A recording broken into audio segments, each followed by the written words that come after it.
Tonight, we're going to do something different together. We're going to let the night hold you. Not in some abstract, poetic way, but in a real, tangible sense that you can feel in your body, in your breath, in the very weight of your bones against whatever surface supports you right now. Wherever you are in this moment, whether you're lying in bed with the covers pulled close, sitting in a favorite chair as the day winds down, or perhaps walking through the quiet evening air, I want you to notice something simple. Notice how the world around you has changed its quality. The light has softened or disappeared. The sounds have shifted. There's a different energy to this time, isn't there? Something in you recognizes it, even if you've never put words to it before. This recognition lives deep in your body, in parts of you that remember what your ancestors knew without question. That darkness is not something to fear or fight against, but something to welcome. A friend, a teacher, a space where the most profound healing can occur if we allow it. As we begin this journey together, I invite you to release any expectation of what this experience should be. There's nowhere to go, nothing to achieve, nothing to fix or figure out. The night doesn't ask anything of you except your presence, and even that it doesn't demand. The night simply is, and within its vast, gentle embrace, you are held exactly as you are, with all your worries, your sorrows, your joys, your questions, with the weight you've been carrying and the lightness you've forgotten you possess. All of it is welcome here. Take a breath with me now.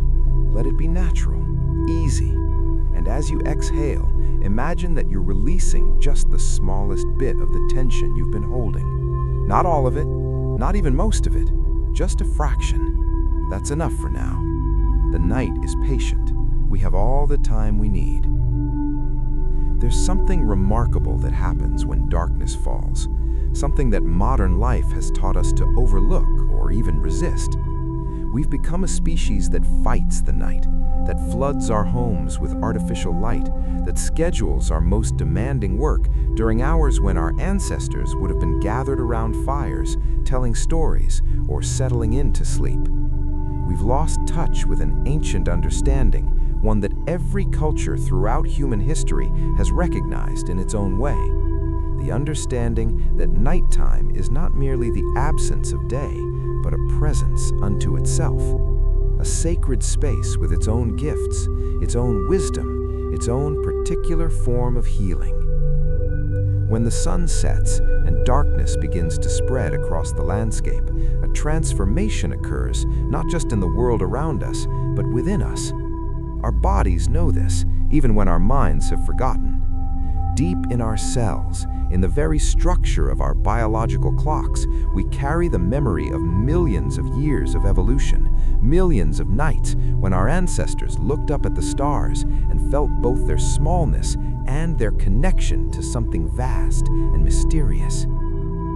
The darkness that comes with night is not empty, it's full of possibility, full of rest, full of the kind of deep, restorative quiet that allows things to settle, to integrate, to heal. Think about what happens in nature during the night. Seeds germinate in the darkness of the soil. Flowers close their petals, conserving energy, preparing for tomorrow's bloom. Animals who have spent the day hunting and foraging retreat to their dens and nests. The earth itself seems to exhale, releasing the heat of the day, allowing dew to form, providing moisture to waiting roots. This same process happens within you, whether you're conscious of it or not. When night falls, your pineal gland begins to secrete melatonin, that remarkable hormone that doesn't just make you sleepy, but initiates a cascade of healing processes throughout your body. Your core temperature drops slightly, your blood pressure decreases, your heart rate slows, your digestive system shifts into a different mode, your immune system ramps up its repair work, your brain begins the crucial process of consolidating memories, integrating experiences, processing emotions. But here's what's crucial to understand. These processes work best when we work with them, not against them. When we honor the night for what it is, when we allow ourselves to enter into its rhythm rather than fighting to maintain the pace and intensity of daylight hours. Modern sleep research has confirmed what ancient wisdom traditions have always known. The quality of our rest, and therefore the quality of our lives, depends not just on how many hours we sleep, but on how we approach the transition into sleep, on whether we can truly let go and allow the night to hold us. In Buddhist tradition, there's a beautiful recognition of different states of consciousness, and night practice has always been considered particularly powerful. The Tibetan Buddhist tradition speaks of dream yoga, practices designed to maintain awareness even during sleep, to use the unique state of nighttime consciousness for spiritual development. But you don't need to be an advanced meditator to benefit from understanding what makes nighttime special. You don't need to maintain awareness through your dreams or achieve any particular state. What you need, what we're exploring together tonight, is much simpler and perhaps more profound.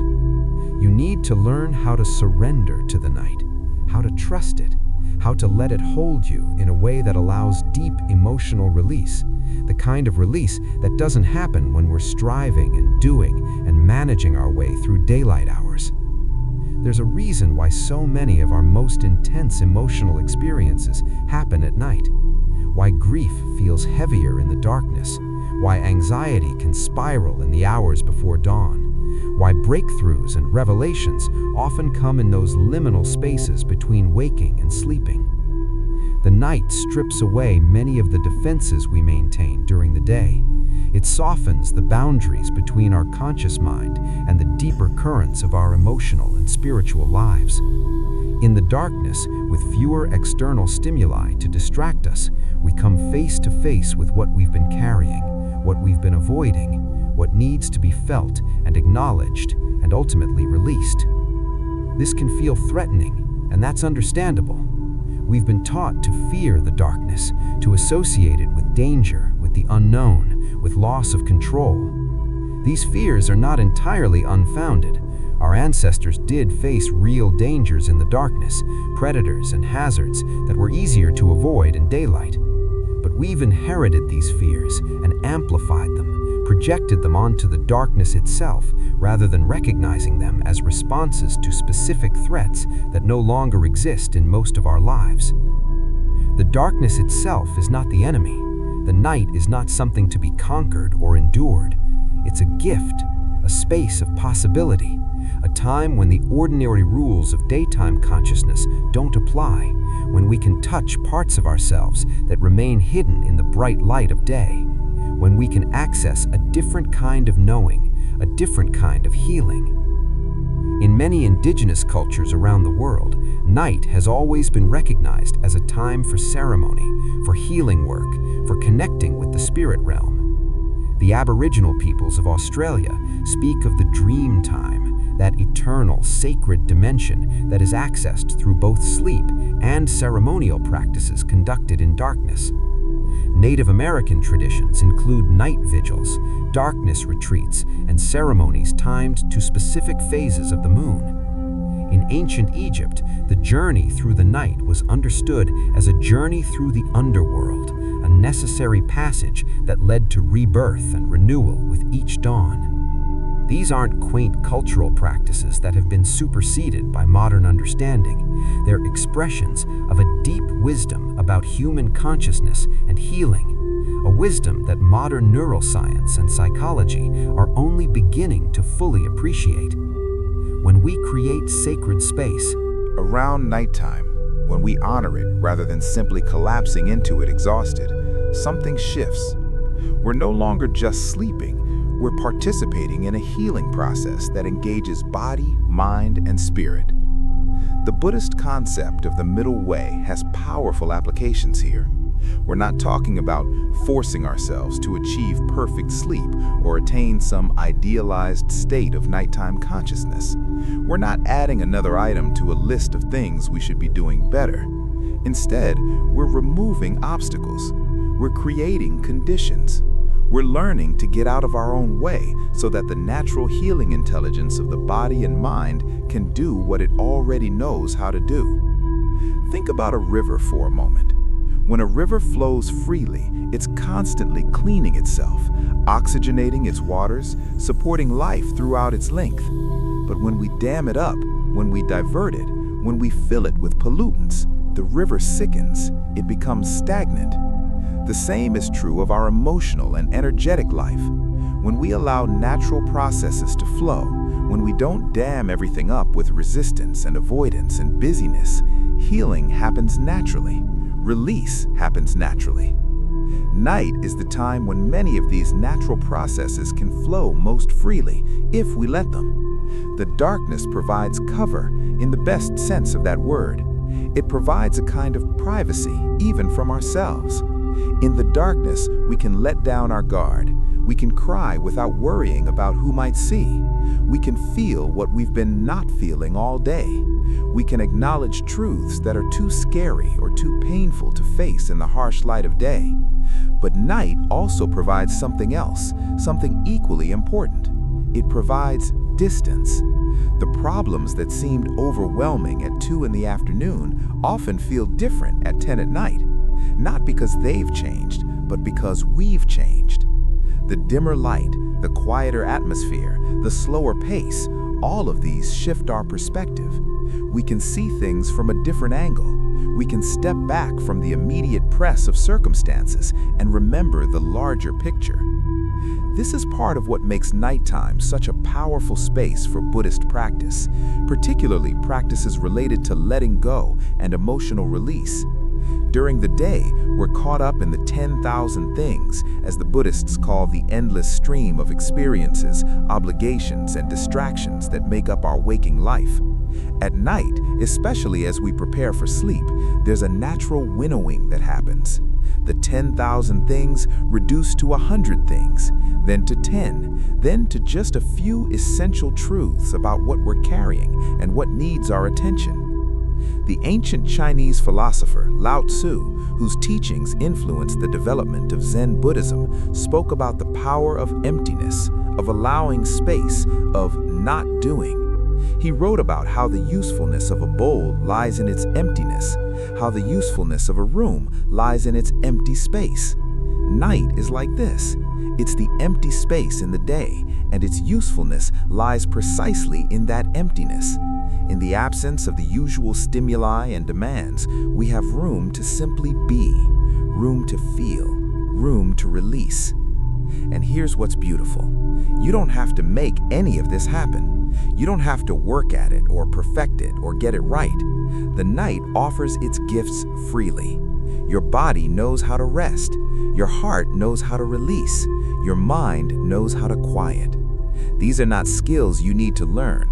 They're capacities you already possess, buried under layers of conditioning and habit and fear.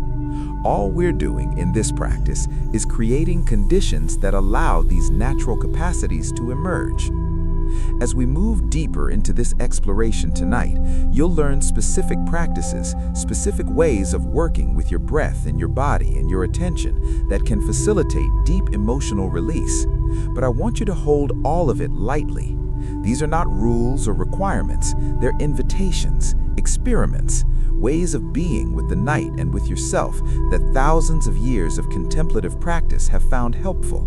But you are the ultimate authority on what works for you. Your body, your heart, your own deep wisdom, these are your guides. The night is holding you right now. Can you feel it? The darkness around you, or the dimness if there's light, it's not pressing in on you, it's cradling you.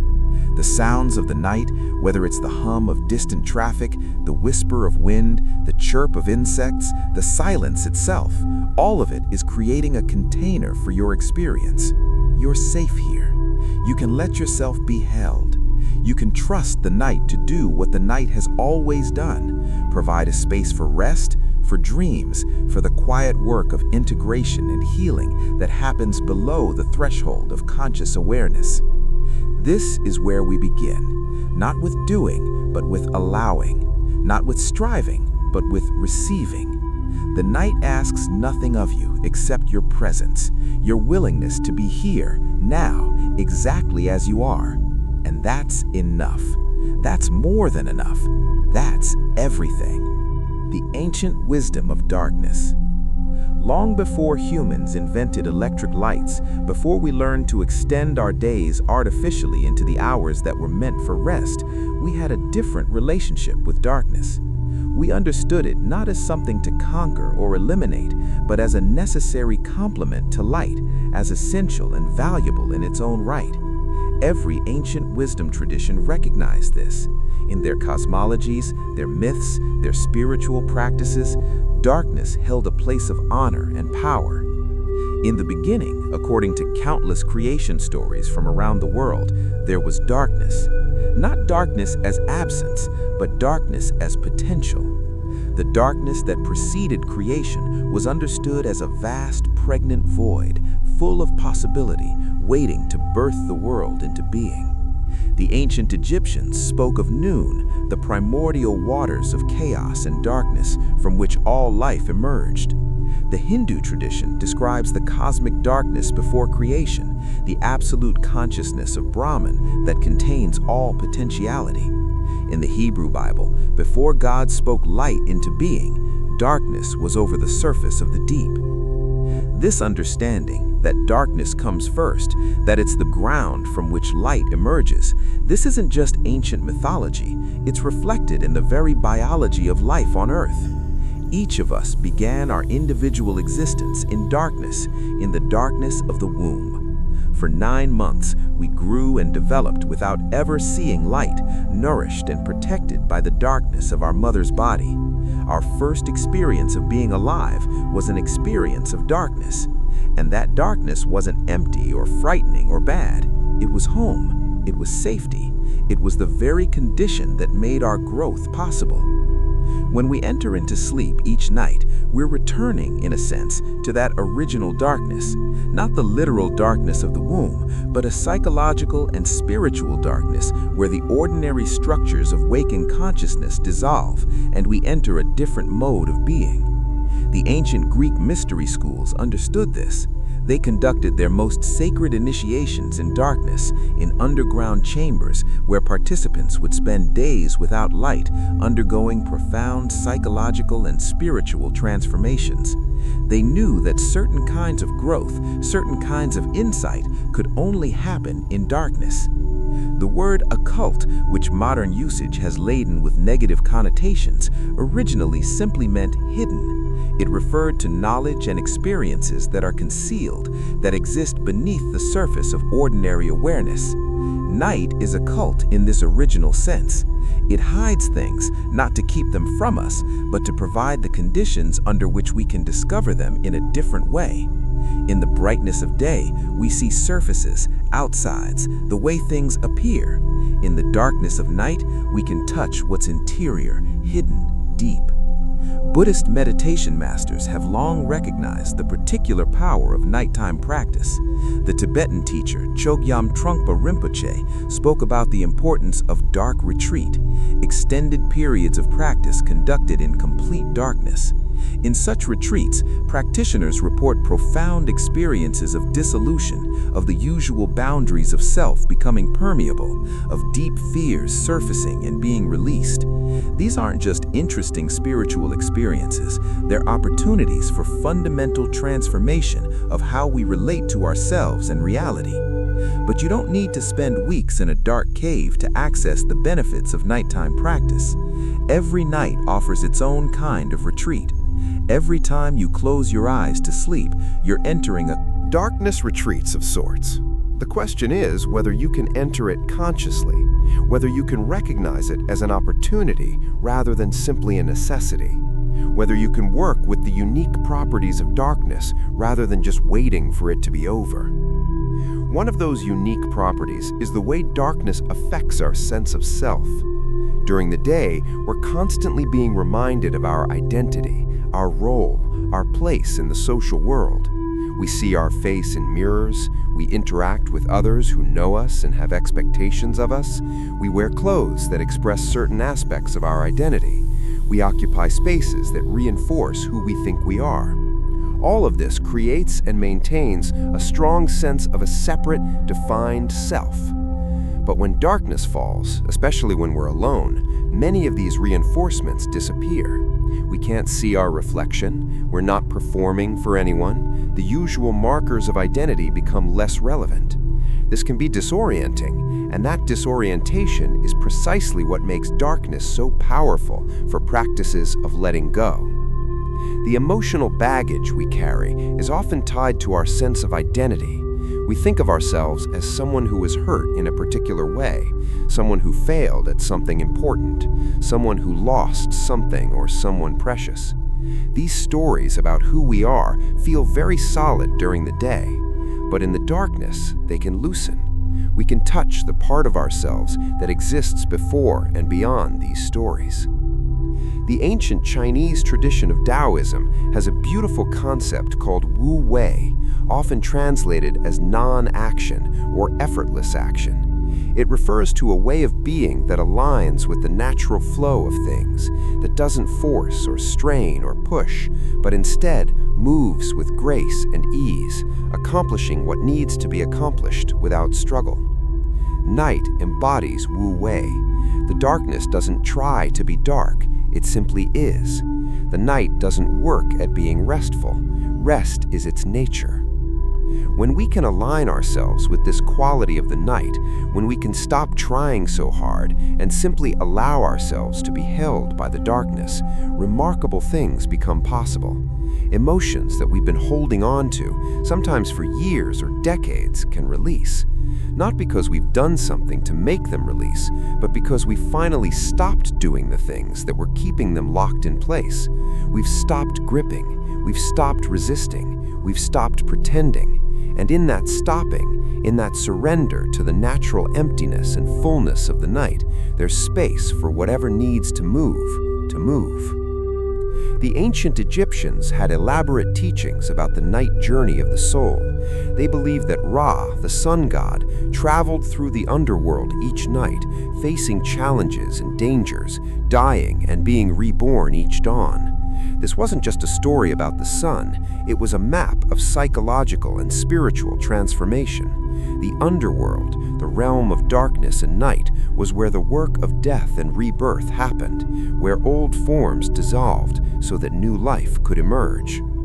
We don't have to adopt ancient Egyptian theology to benefit from this understanding. Every night, something in us does die.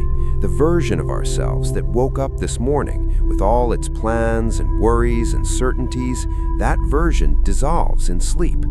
And every morning, something is reborn. We wake up slightly different than we were, refreshed not just physically, but psychologically, ready to meet the day with renewed energy and perspective. This daily cycle of death and rebirth, this nightly passage through the darkness, is one of the great gifts of human life, but only if we allow it, only if we don't fight it. Many spiritual traditions include specific practices designed to work with the transitional space between waking and sleeping. In Tibetan Buddhism, there are elaborate practices related to the bardo states, the in-between states of consciousness. The most well-known bardo is the period between death and rebirth, but there are other bardos too, including the bardo of sleep and dreams. These teachings recognize that the moment when we're falling asleep, when consciousness is shifting gears, is a particularly potent time for spiritual practice. The usual structures of ego are loosening. The boundary between conscious and unconscious is permeable. Insights can arise that would be inaccessible during ordinary waking consciousness. In the Sufi tradition of Islam, there are beautiful practices of night prayer and contemplation. Rumi, the great Sufi poet, wrote extensively about the spiritual significance of night, describing it as a time when the soul could commune more directly with the divine, when the distractions of the day fell away and what remained was pure longing, pure devotion, pure presence. The darkness of night in Rumi's poetry is not absence of light, but presence of love, presence of the beloved, presence of truth that shines all the more brightly against the dark background. This is one of the paradoxes of darkness that ancient wisdom recognized. In the darkness, light becomes more visible. A candle that would be barely noticeable in bright daylight commands our full attention in a dark room. A star that's invisible during the day reveals itself against the night sky. Similarly, certain truths about ourselves and our lives, truths that get washed out in the busy brightness of day, become clear and undeniable in the quiet darkness of night. The grief we've been avoiding, it surfaces at night. The love we've been too busy to feel, it swells in the darkness. The gratitude, the longing, the fear, the joy, all the real, raw, essential truths of our emotional life, they come forward when the usual noise and distraction fall away. Ancient wisdom also recognized the connection between darkness and the feminine, between night and receptivity. This isn't about gender in the conventional sense, it's about qualities of being. Daytime has traditionally been associated with yang energy, with activity and doing and building and asserting. Nighttime with yin energy, with receptivity and allowing and dissolving and releasing. Both are necessary, both are valuable. But our culture has become extraordinarily imbalanced, glorifying yang qualities while devaluing yin qualities.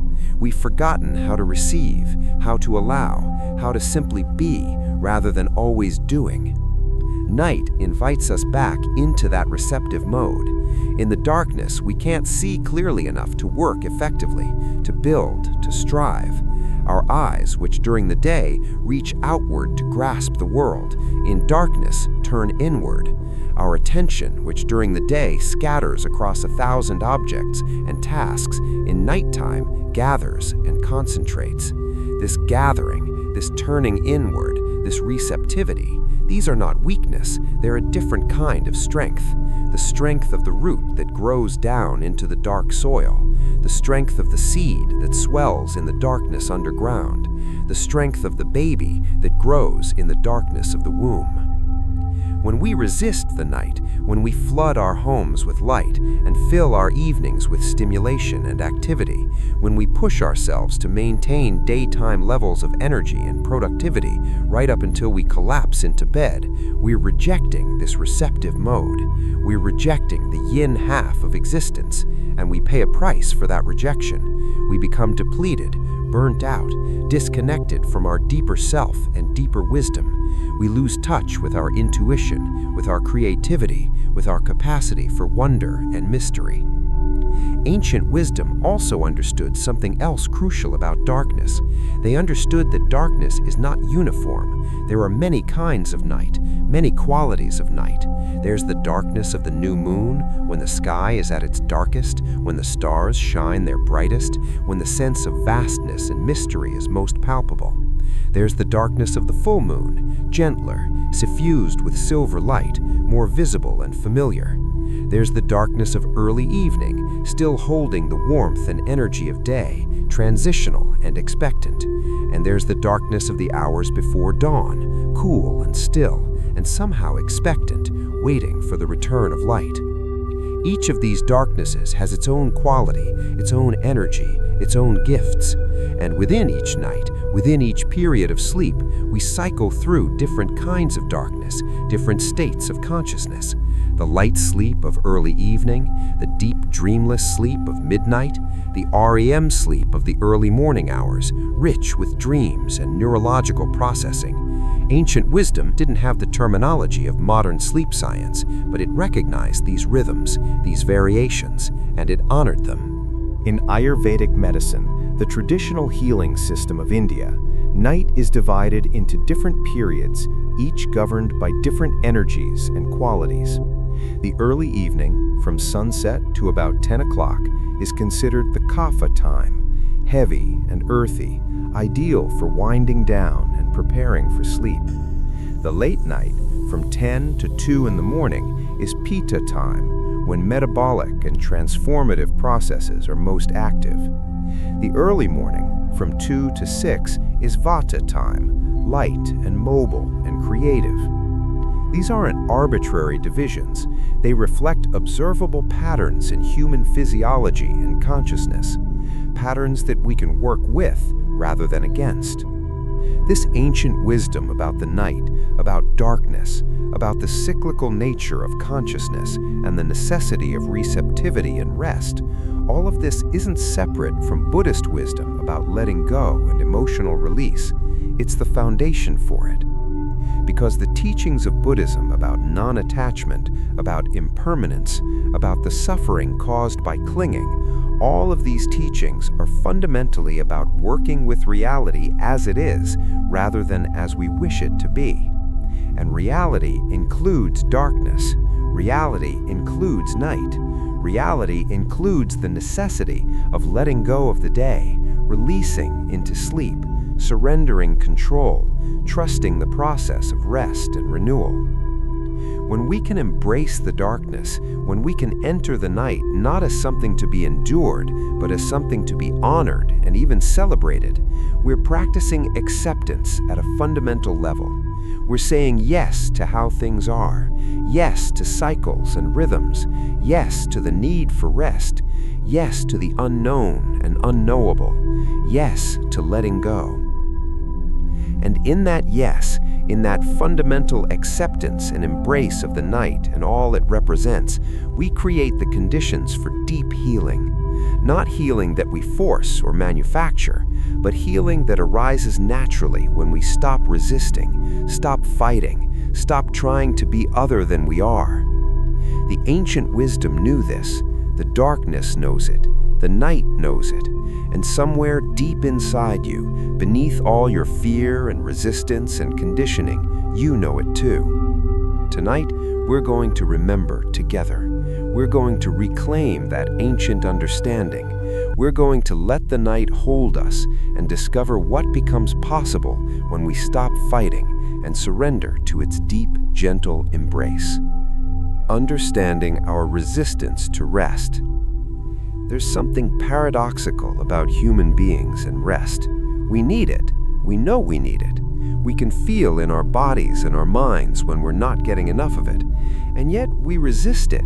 We push it away. We stay up past the point of exhaustion, scrolling through our phones, watching one more episode, finishing one more task, doing anything rather than simply closing our eyes and surrendering to sleep. Why? What is it about rest, about nighttime, about letting go of the day that we find so difficult? This resistance isn't new. It's not just a product of modern technology and busy lives, though those things certainly exacerbate it. Humans have always struggled with rest. The Buddha, 2,500 years ago, spoke about the restless mind, the monkey mind that jumps from branch to branch, unable to settle. Jesus of Nazareth went into the garden to pray and found his disciples unable to stay awake with him, struggling between their need for rest and their desire to be present. Every wisdom tradition recognizes this human tendency to resist the very thing we need most. But understanding why we resist can help us begin to release that resistance. And when we look deeply at what underlies our avoidance of rest, we find several interconnected factors, each of them rooted in very human fears and patterns of thinking. First, there's the fear of the unknown. When we're awake, we're in control, or at least we feel like we're in control. We know who we are, we can direct our attention, we can make choices and take actions. But when we fall asleep, we lose that control. We enter a state where we don't know what will happen. We might dream strange dreams. We might wake in the middle of the night with anxiety or sadness. We don't know our unconscious mind will present to us. And for many of us, this loss of control, this surrender to the unknown, triggers deep anxiety. This fear of the unknown is hardwired into us for good evolutionary reasons. For our ancestors, the unknown often meant danger. Being alert, being vigilant, being in control, these behaviors helped them survive. But we've inherited this vigilance, this need for control, and we apply it even in situations where there's no real danger, where in fact our vigilance is counterproductive. The bedroom at night is not the savanna where predators lurk. We don't need to maintain our defenses. but our nervous systems don't always know that. Second, there's what we might call productivity anxiety. We live in a culture that values productivity above almost everything else. We're taught from an early age that our worth is measured by what we accomplish, by how much we produce, by how busy we are. Rest in this cultural framework is seen as lost time, wasted time, time when we could be doing something, achieving something, getting ahead. The Protestant work ethic that shaped modern Western culture viewed rest with suspicion, seeing it as potential laziness, as self-indulgence, as something to be minimized in favor of constant industriousness. Even people who intellectually reject these values often find them operating at a subconscious level. There's a voice in our heads that tells us we should be doing more, that if we're resting, we must be being lazy or irresponsible, that there's always something more important than sleep. This voice is particularly loud in the United States and other highly individualistic, capitalistic societies, but it exists to some degree in every culture that's been touched by modernity and industrialization. The Buddhist concept of right livelihood, one aspect of the Noble Eightfold Path, offers a different framework. Right livelihood isn't about producing the maximum amount possible, or achieving the highest status, or making the most money. It's about engaging in work that doesn't harm yourself or others, that allows you to support yourself and your family while also maintaining balance and ethical integrity. Within this framework, rest isn't opposed to work. It's what makes work sustainable. It's what allows us to continue engaging in right livelihood without burning out or becoming destructive.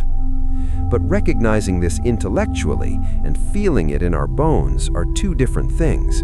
Many of us have absorbed productivity anxiety so deeply that it shapes our physical responses.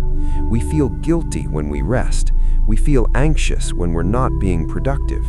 Our nervous systems have been trained to remain activated, to always be ready for the next task, the next demand. Learning to truly rest requires not just understanding that rest is valuable, but retraining our nervous systems, teaching our bodies at a visceral level that it's safe to let go, safe to be unproductive, safe to simply exist without doing. Third, there's what we might call the avoidance factor. During the day, we're busy, we're distracted, we're constantly moving from one task to the next, one interaction to the next, one piece of stimulation to the next. And all of this busyness serves a function. It keeps us from feeling things we don't want to feel. It keeps us from thinking about things we don't want to think about. It keeps us from confronting truths about our lives that are uncomfortable or painful. But when night comes, when we finally stop moving and start settling into stillness, all the things we've been avoiding start to surface. The worry we've been pushing away, the grief we haven't fully processed, the anger we've been suppressing, the loneliness we've been filling with activity, the dissatisfaction with aspects of our lives that we've been too busy to address. All of it comes forward when we try to rest. And so we develop a pattern of avoiding rest as a way of avoiding these feelings and thoughts. This is where the Buddhist practice of mindfulness becomes particularly valuable. Mindfulness doesn't mean forcing ourselves to confront everything painful all at once. It means developing the capacity to be present with what is, to acknowledge our experience without necessarily getting caught up in it or swept away by it. When we bring mindfulness to our resistance to rest, we can start to see the patterns. We can notice, with compassion and without judgment, how we distract ourselves, how we avoid, how we stay busy. And in that noticing, without trying to fix it or force a change, something begins to shift.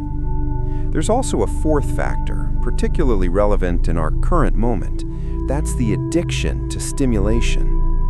Our brains have been rewarded thousands of times a day for years or decades for seeking out and responding to stimulation. Every notification on our phone, every new piece of information, every interaction on social media, These trigger small releases of dopamine, the neurotransmitter associated with reward and motivation. Over time, our brains become accustomed to this constant stimulation, this constant flow of novelty and information and social interaction. Rest, by definition, involves the absence of stimulation.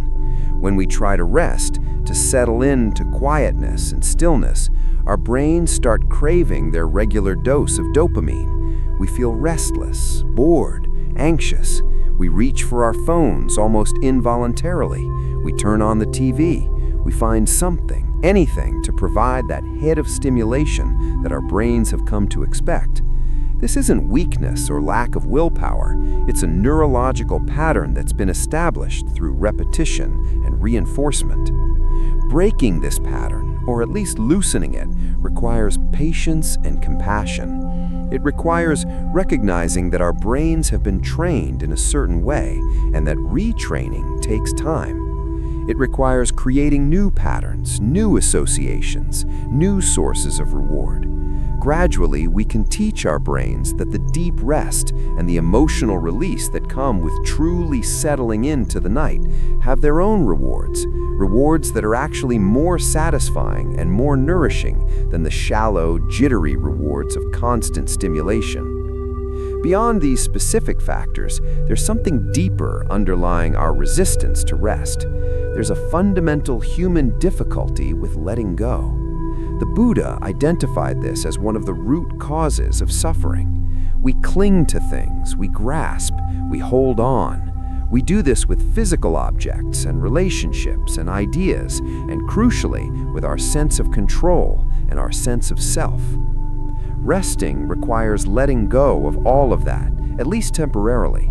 It requires releasing our grip, surrendering control, allowing the defined boundaries of our waking self to become blurry and permeable. This can feel like a small death, and in a way, it is.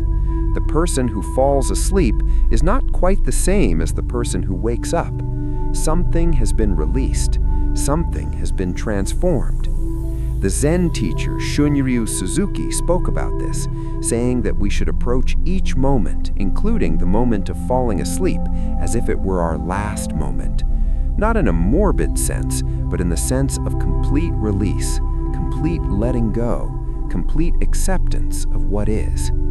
When we can understand that our resistance to rest is rooted in these deep, very human patterns of fear and avoidance and clinging, we can start to approach that resistance with compassion rather than judgment.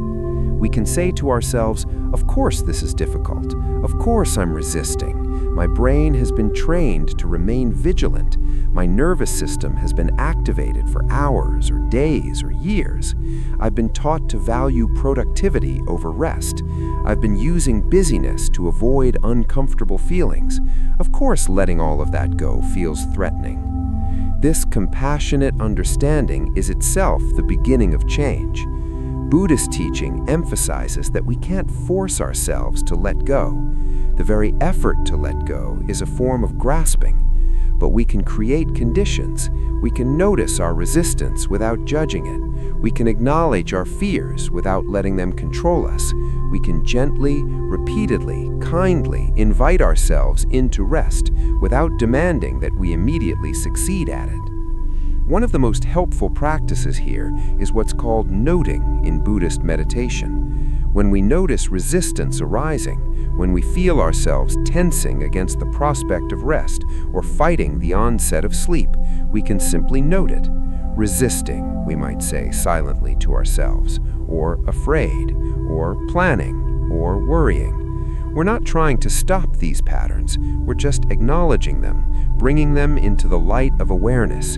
And what we bring into awareness, what we stop resisting or fighting against, that begins to lose its power over us. Understanding our resistance doesn't mean it immediately disappears. Patterns that have been established over years or decades don't release overnight, but understanding creates the possibility of change. It gives us something to work with. It helps us see that we're not broken or wrong for struggling with rest. We're human, carrying human conditioning, doing our best to navigate a world that often doesn't support our deepest needs. Every night is a new opportunity. Every time we prepare for sleep, we have another chance to notice our patterns, to work with them gently, to create conditions that make rest a little easier, letting go a little more natural. The night is patient. It will hold us whether we resist or surrender. But when we can begin to release our resistance, when we can start to trust the night and trust our own capacity to rest and let go, we discover something remarkable. We discover that what we were afraid of, the loss of control, the unknown, the confrontation with ourselves, these aren't actually dangerous. They're gateways. They're invitations into a deeper, truer, more peaceful way of being. And that discovery changes everything. The body as storehouse of experience. Let's talk about something that might seem obvious but is often overlooked in our understanding of healing and emotional release. Your body is not just the vehicle for your mind. It's not just the physical housing for your thoughts and feelings. Your body is a storehouse, a living archive of every experience you've ever had. Every emotion you've felt, every trauma you've survived, every joy you've experienced, all of it is encoded somewhere in the tissues of your body, waiting to be acknowledged, to be felt, to be released. The Buddha recognized this 2,500 years ago when he made mindfulness of the body the first foundation of mindfulness practice. He didn't start with the mind or with emotions or with spiritual concepts. He started with the body.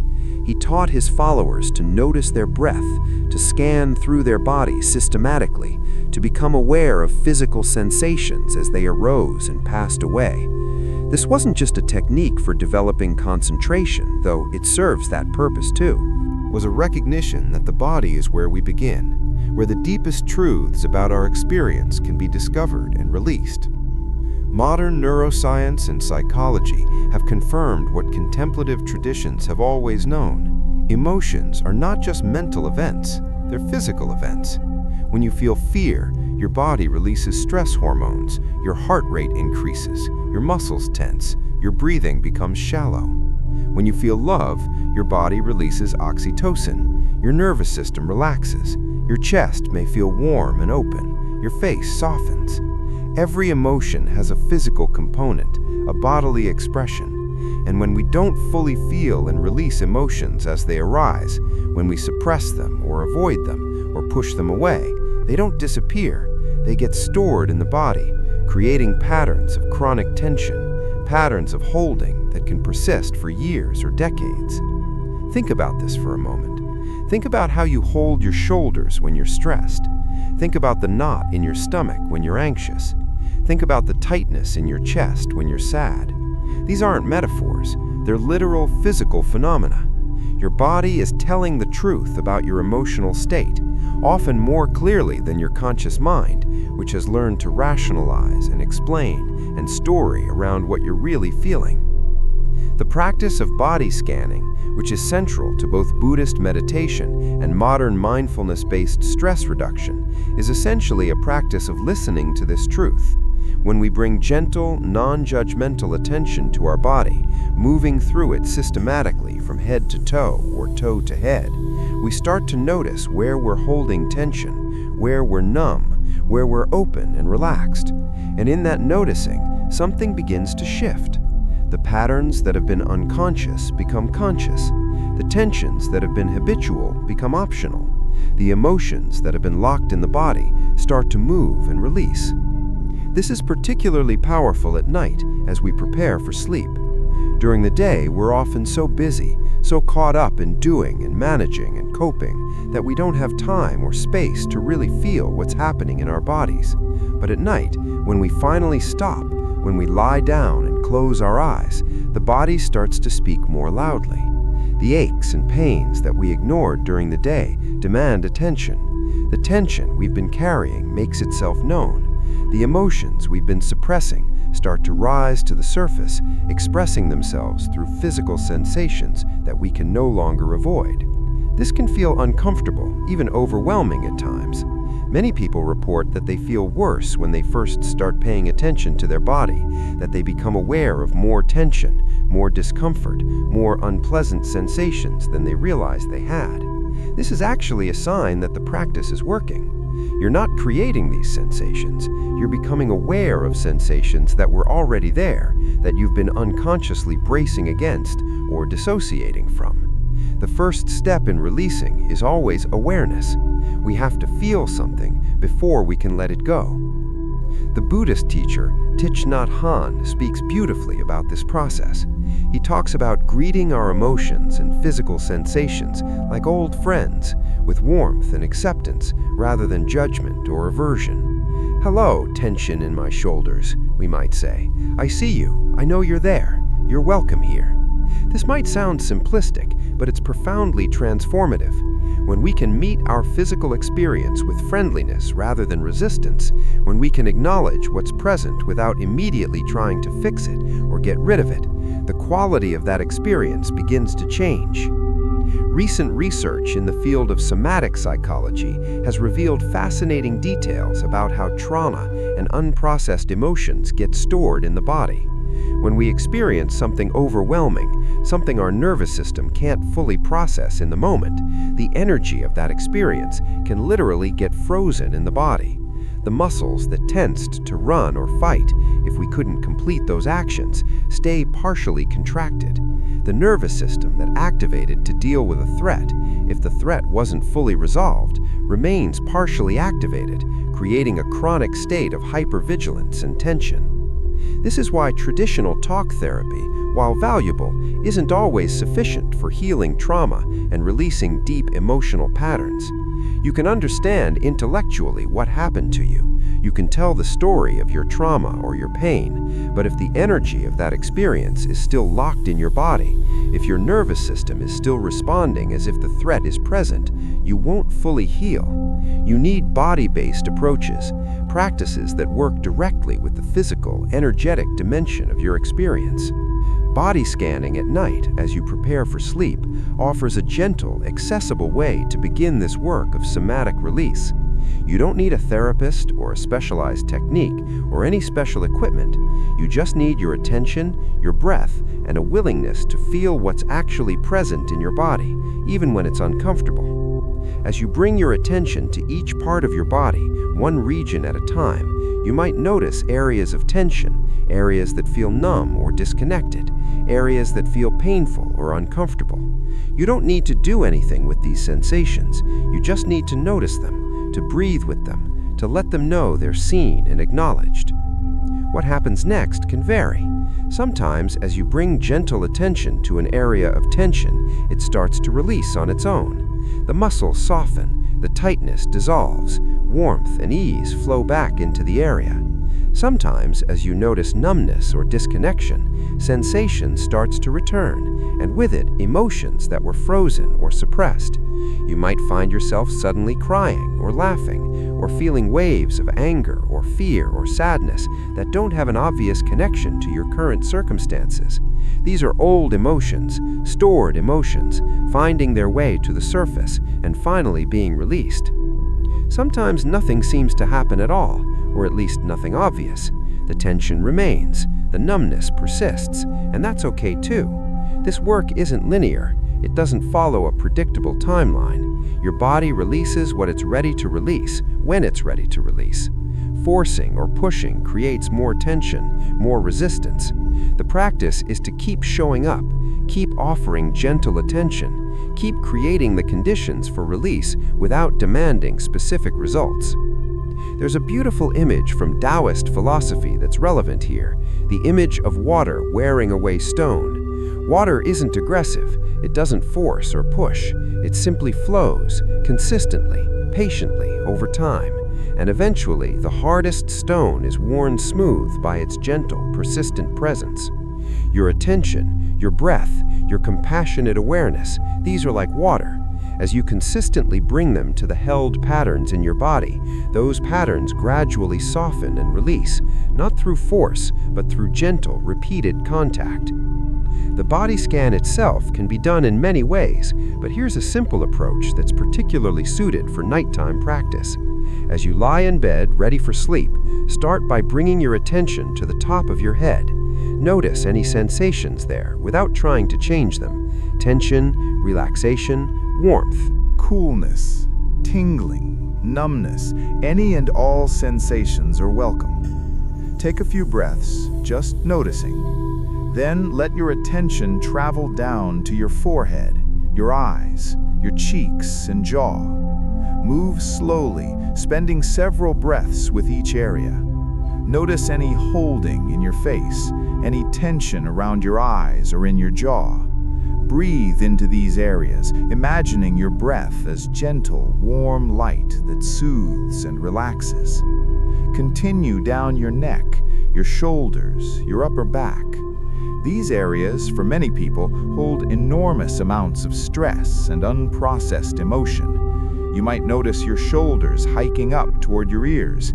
You might feel knots or bands of tension. Don't try to force these to release, just notice them, breathe with them, imagine offering them space and permission to soften in their own time. Move down your arms to your hands, feeling each finger, noticing how your hands are positioned. Are they clenched? Are they open and relaxed? There's no right or wrong, just awareness. Bring your attention to your chest and your upper back, to the space around your heart. This is where we often hold grief, longing, love, all the tender, vulnerable emotions that we protect ourselves from during the day.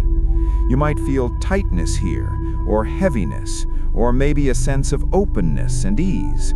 Whatever's present, welcome it. Breathe into your heart space, offering it warmth and acceptance. Move down to your belly, your lower back, your hips. The belly is where we often hold fear and anxiety. The lower back can carry the weight of responsibility, of burdens we've been carrying for too long. Notice what's alive in these areas. Breathe. Continue down your legs, your knees, your calves, your ankles and feet. Feel each toe. Notice how your legs are positioned, whether they're tense or relaxed. When you reach your feet, you might pause there for a few extra breaths, feeling your connection to the earth even through your bed, feeling the sense of being supported, being held. Then, if you like, you can reverse direction, traveling back up your body. Or you can simply rest your attention in your body as a whole, feeling yourself as one complete, breathing, living organism, held by the night, safe to release whatever's ready to be released. This simple practice, done regularly at bedtime, can be transformative. Over time, you'll become more familiar with your body's landscape, more attuned to its messages. You'll start to notice patterns. You'll recognize when you're holding tension in response to specific kinds of stress. You'll become aware of areas where old emotions are stored. And most importantly, you'll develop a relationship with your body based on curiosity and compassion rather than judgment and avoidance. You'll learn to trust that your body is wise, that it knows what it needs to heal, and that your job is simply to provide attention and acceptance. There's one more crucial aspect of understanding the body as a storehouse of experience. Your body doesn't just store your individual experiences, it carries ancestral patterns, cultural patterns, collective trauma that has been passed down through generations. This might sound esoteric, but there's increasing scientific evidence for it. Epigenetics, the study of how gene expression can be influenced by environmental factors and then passed on to descendants, has shown that trauma experienced by your grandparents or great-grandparents can leave its mark on your genes, on your stress responses, on your default patterns of thinking and feeling. This means that some of what you're carrying in your body, some of the tension and fear and grief that you feel, might not even be yours personally. It might be inherited. This isn't meant to be discouraging. Actually, it can be liberating. When you recognize that you're not just healing yourself, that when you release old patterns and emotions, you're also healing your lineage, breaking chains that have bound your family for generations, the work takes on a deeper significance. You're not just doing this for you, you're doing it for everyone who came before you and everyone who will come after you. Buddhist teachings speak about this too, though in different language. The concept of karma isn't just about individual actions and their consequences. It's about inherited patterns, the ways that suffering and confusion and destructive behaviors get passed down and repeated until someone has the courage and consciousness to interrupt the cycle. Every time you bring mindful awareness to your body, every time you choose to feel and release rather than suppress and pass on, you're engaging in this work of breaking ancestral patterns. You're saying, "This stops with me." The suffering, the fear, the shame, the grief that has been carried for so long, I'm going to feel it fully and let it go so that it doesn't have to be carried forward.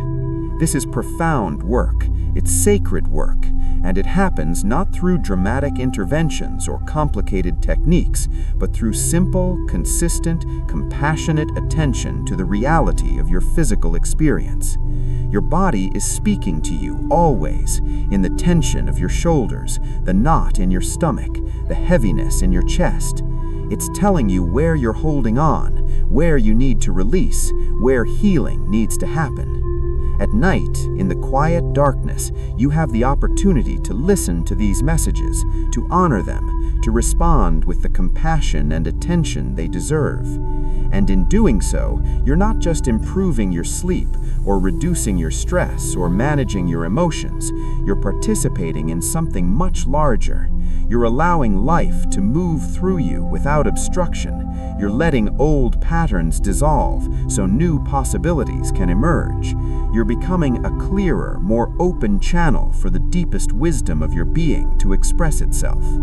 This is what it means to let the night hold you, to use the sacred space of darkness and rest as an opportunity for the body to speak its truth and release its burdens. Listen, feel, breathe, trust. Your body knows the way. Buddhist teachings on impermanence and night. There's a teaching at the very heart of Buddhism that unlocks the door to emotional freedom, and it's remarkably simple to state, though profound to truly understand and embody. Everything changes. Everything is impermanent. Nothing stays the same, not even for an instant. This truth, which the Buddha called anicca in Pali, one of the three marks of existence, isn't meant to be depressing or nihilistic. It's meant to be liberating. Because when we truly understand impermanence, when we feel it in our bones and not just understand it intellectually, we stop clinging so tightly to things, experiences, and emotions. We stop trying to freeze time, to hold on to what's pleasant, to push away what's unpleasant. We start to flow with life rather than against it. Night offers us perhaps the clearest, most accessible demonstration of impermanence that we encounter in our daily lives. Each night, the entire world transforms. Light becomes darkness. Activity becomes rest. The busy, defined identity we carry through the day dissolves into the more fluid, dreamlike consciousness of sleep.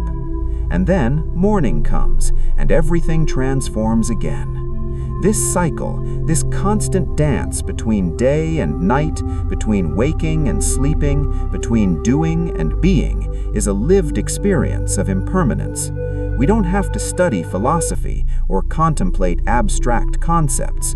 We just have to pay attention to what's actually happening in our experience, night after night after night. When the Buddha taught about impermanence, he wasn't teaching something new. He was pointing to what was already obvious, what we all know but habitually ignore or resist. Look at your own body. The cells that make up your physical form are constantly dying and being replaced. The person you were 7 years ago, in a literal physical sense, is almost entirely gone, replaced by new cells, new tissues, new processes. Your thoughts and emotions arise and pass away constantly, dozens or hundreds or thousands of times a day. Your circumstances change, your relationships change, your understanding of yourself and the world changes. Everything is always already changing, whether we acknowledge it or not, whether we're comfortable with it or not. The suffering that the Buddha talked about, dukkha, comes largely from our resistance to this truth. We want things to stay the same. We get attached to pleasant experiences and try to hold on to them, to repeat them, to make them last. We encounter unpleasant experiences and try to avoid them, to push them away, to make them end more quickly. Both of these strategies, holding on and pushing away, create suffering because they're fundamentally at odds with the nature of reality. Reality is change, constant change, and when we try to stop that change or control it or manage it, we create tension, stress, anxiety, frustration, disappointment, grief. We exhaust ourselves fighting against the river instead of learning to swim with its current. But here's where the teaching gets really interesting and where it connects deeply with the practice of letting go at night. The Buddha didn't teach that we should just passively accept everything, that we should become doormats, that we should stop caring about anything because everything's impermanent anyway. That's a misunderstanding that sometimes arises. What he taught was much more subtle and much more empowering. He taught that when we stop resisting impermanence, when we stop trying to make things permanent that can't be permanent, we actually become more effective in our lives, not less. We become more able to respond skillfully to circumstances as they arise. We waste less energy fighting reality and have more energy available for creative action, for love, for joy, for all the things that make life worth living. In the specific context of night and sleep and emotional release, this teaching is immensely practical. So many of our sleep difficulties, so much of our nighttime anxiety and rumination comes from trying to hold on to or push away emotions, thoughts, and experiences that are already changing. We lie awake replaying something that happened during the day, trying to somehow undo it or redo it or understand it differently, not recognizing that it's already over, already gone, already passing into the past. We worry about what might happen tomorrow, trying to control the future, not recognizing that the future doesn't exist yet, that it's just a concept in our minds.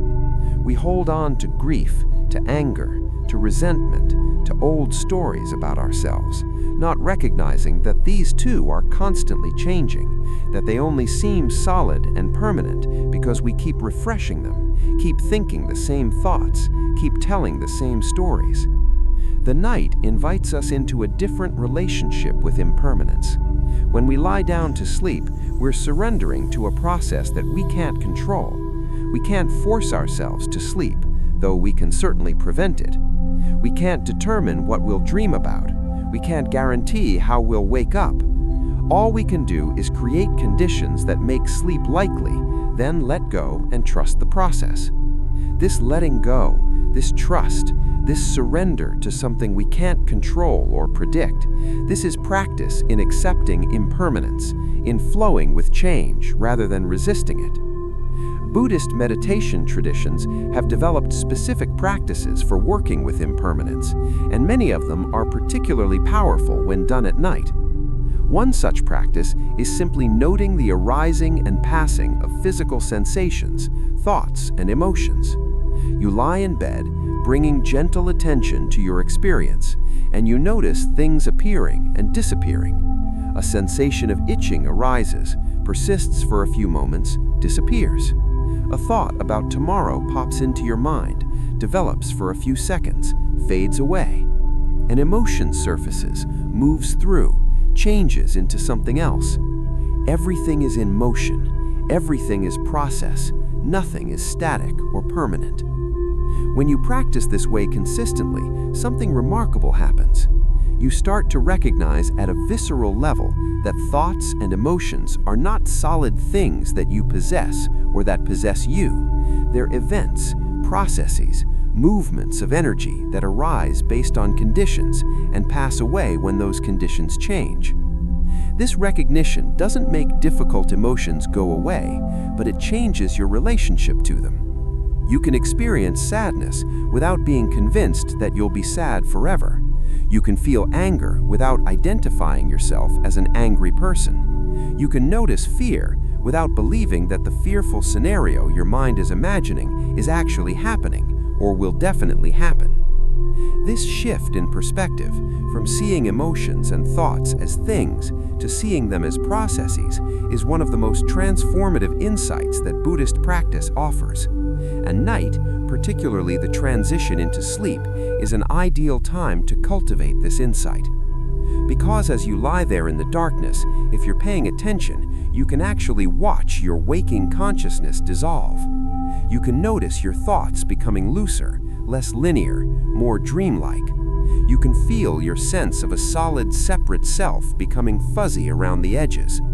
You're experiencing firsthand the impermanent, constructed nature of ordinary waking consciousness. Every night, yourself, the thing you think of as the most permanent and real aspect of your existence, dissolves, and every morning it reconstitutes, but slightly different, changed by the experiences of the previous day, by the processing that happened during sleep, by the simple fact that another day has passed and you've moved through time. The Buddhist concept of anatta, often translated as no self or not self, is closely related to the teaching on impermanence. If everything is constantly changing, if the person you were a moment ago is not quite the same as the person you are now, then what exactly is the self? Where is it located? What's permanent about it? When you investigate carefully, you can't find anything that qualifies as a permanent, unchanging self.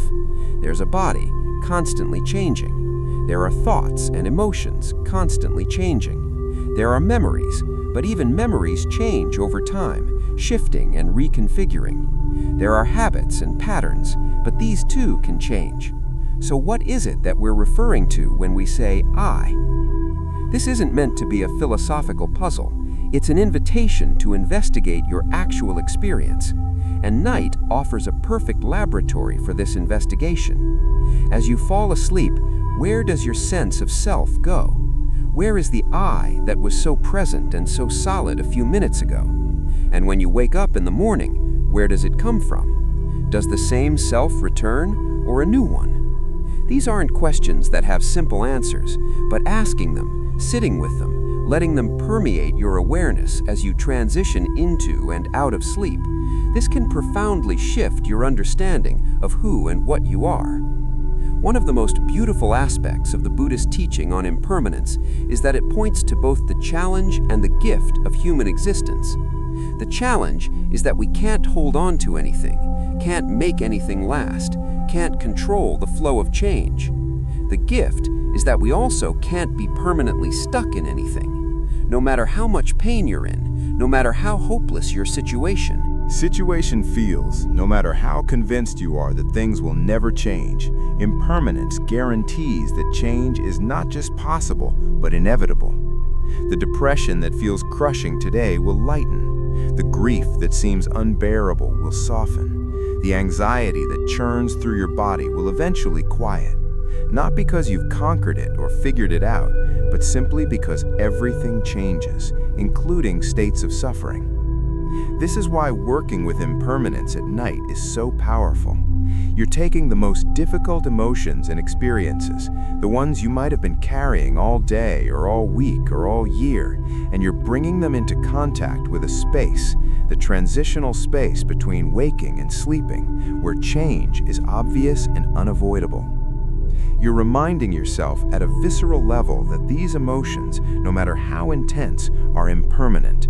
They arose at some point. They will pass away at some point. They're already passing away, actually, transforming into something else, even as you observe them. There's a traditional Buddhist reflection that's sometimes done at night, a contemplation on death and impermanence. The practitioner reflects on the fact that they might not wake up in the morning, that sleep itself is a kind of little death, a surrender and a letting go.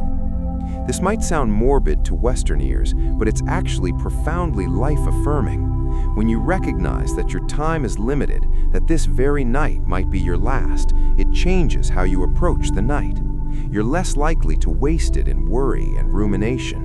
You're more likely to approach it with a sense of preciousness, of gratitude for another opportunity to rest, to let go, to be held by the vast mystery of existence. You don't have to contemplate death if that doesn't resonate with you, but you can contemplate change. You can reflect on the fact that the day that just ended will never come again. Whatever happened, whatever you did or didn't do, said or didn't say, experienced or missed, it's over. It's passing into the past even as you lie there thinking about it. And tomorrow, whatever comes, will be different. Not necessarily better or worse, but different. This recognition can be deeply freeing. It can help you release the grip of regret, of guilt, of perfectionism. You did what you could do with the awareness you had at the time. Now it's over. Now you can rest. The Buddhist teacher Ajahn Chah had a beautiful way of talking about impermanence. He kept a favorite cup, a simple clay cup that he used for drinking tea. His students knew how much he cherished this cup. One day, a student asked him, "Aren't you afraid the cup will break? Aren't you attached to it?" Ajahn Chah replied, "I see that the cup is already broken. When I use it, I appreciate its beauty. I enjoy its service. I know that someday it will slip from my hands, or someone will knock it over and it will break. And I see that it's already broken. So when it actually breaks, I can say, of course. This way, I can enjoy the cup while I have it, without fearing its loss." This is the practice, to see that everything is already broken, already changing, already on its way to dissolution. Not to become cynical or detached, but to become present and appreciative, to enjoy what's here while it's here, to be fully with this breath, this moment, this night, without clutching at it, without demanding that it be other than it is, without trying to make it last forever. When you can approach your emotional life this way, when you can meet your fear or your sadness or your anger with the recognition that it's already changing, already on its way out, you stop fighting it. And when you stop fighting it, it can move through you and be released. Each night is an opportunity to practice this, to lie down with all your imperfect, changing human experience, to acknowledge what's present without trying to freeze it or fix it, to breathe with it, to feel it, to let it be exactly as it is, knowing that by morning it will be different. This isn't passive resignation, it's active compassion. It's a wise and tender way of being with yourself and your experience that honors the truth of impermanence rather than fighting against it. The night teaches this lesson over and over if we're willing to pay attention. The darkness comes, the darkness goes. Sleep comes, sleep goes. Emotions arise, emotions pass. Thoughts appear, thoughts disappear. Everything is flow, everything is change, everything is impermanent. And in that impermanence lies the possibility of freedom, the possibility of release, the possibility of each new day being a genuine new beginning rather than just a repetition of old patterns. This is the gift of Buddhist wisdom. This is the gift of the night. This is what becomes possible when we stop resisting change and learn to flow with the great river of impermanence that carries all life forward. And so we come to the close of this journey together. But it's not really an ending, is it? It's more of a beginning, or perhaps it's a continuation of something that's been happening all along beneath the surface of your awareness. The night has been holding you this entire time. Your body has been releasing this entire time. Your heart has been softening this entire time. As we prepare to part ways, I want to leave you with a simple practice, something you can return to night after night. When you lie down to sleep, take 3 slow breaths. On the first breath, notice where you are. Feel the surface supporting you. Hear the sounds around you. Acknowledge the reality of this moment. On the second breath, notice how you feel. Without judgment, without trying to change anything, just notice. Tension or relaxation, sadness or peace. Whatever is present, let it be present. And on the third breath, imagine releasing just a little bit into the embrace of the night. Not all at once, just a little, like setting down one small stone from a heavy backpack. 3 breaths, that's all. 3 conscious breaths of presence, acknowledgement, and release. If you do this every night, something will shift. It might be subtle, it might take weeks or months to notice, but the shift will come because you're working with your body's innate wisdom. You're honoring the ancient patterns that have sustained human life for millennia. You're letting the night hold you.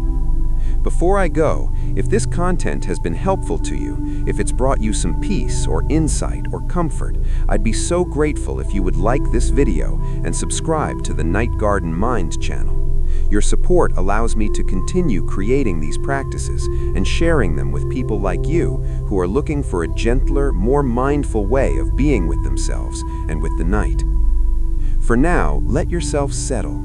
Let your eyes close if they haven't already. Feel the weight of your body, the rhythm of your breath, the quietness of this moment. The night is here. You are here. And that's enough. That's more than enough. That's everything. Sleep well, dear friend. May you rest deeply. May you release fully. May you wake tomorrow refreshed and renewed, ready to meet another day with an open heart. Good night. Now, let's explore what's actually happening in your body when you allow yourself to truly rest and release. Understanding the physiology of relaxation and emotional release can help you trust the process, can help you recognize that what you're experiencing is natural and healthy, and can give you confidence that your body knows exactly what it's doing when you give it permission to let go. At the center of this process is your autonomic nervous system, the part of your nervous system that regulates all the functions you don't consciously control: your heart rate, your breathing, your digestion, your hormone levels, your immune function. The autonomic nervous system has 2 main branches that work in balance, or at least they're supposed to work in balance. The sympathetic nervous system, which is responsible for arousal, for activation, for the famous fight or flight response, and the parasympathetic nervous system, which is responsible for rest, for digestion, for healing, for what we might call the relax and restore response. In our modern world, most of us spend far too much time in sympathetic activation. We're stressed, we're busy, we're constantly responding to demands and stimuli. Our sympathetic nervous system is chronically activated, pumping out cortisol and adrenaline, keeping our heart rate elevated, keeping our muscles tense, keeping our minds alert and vigilant.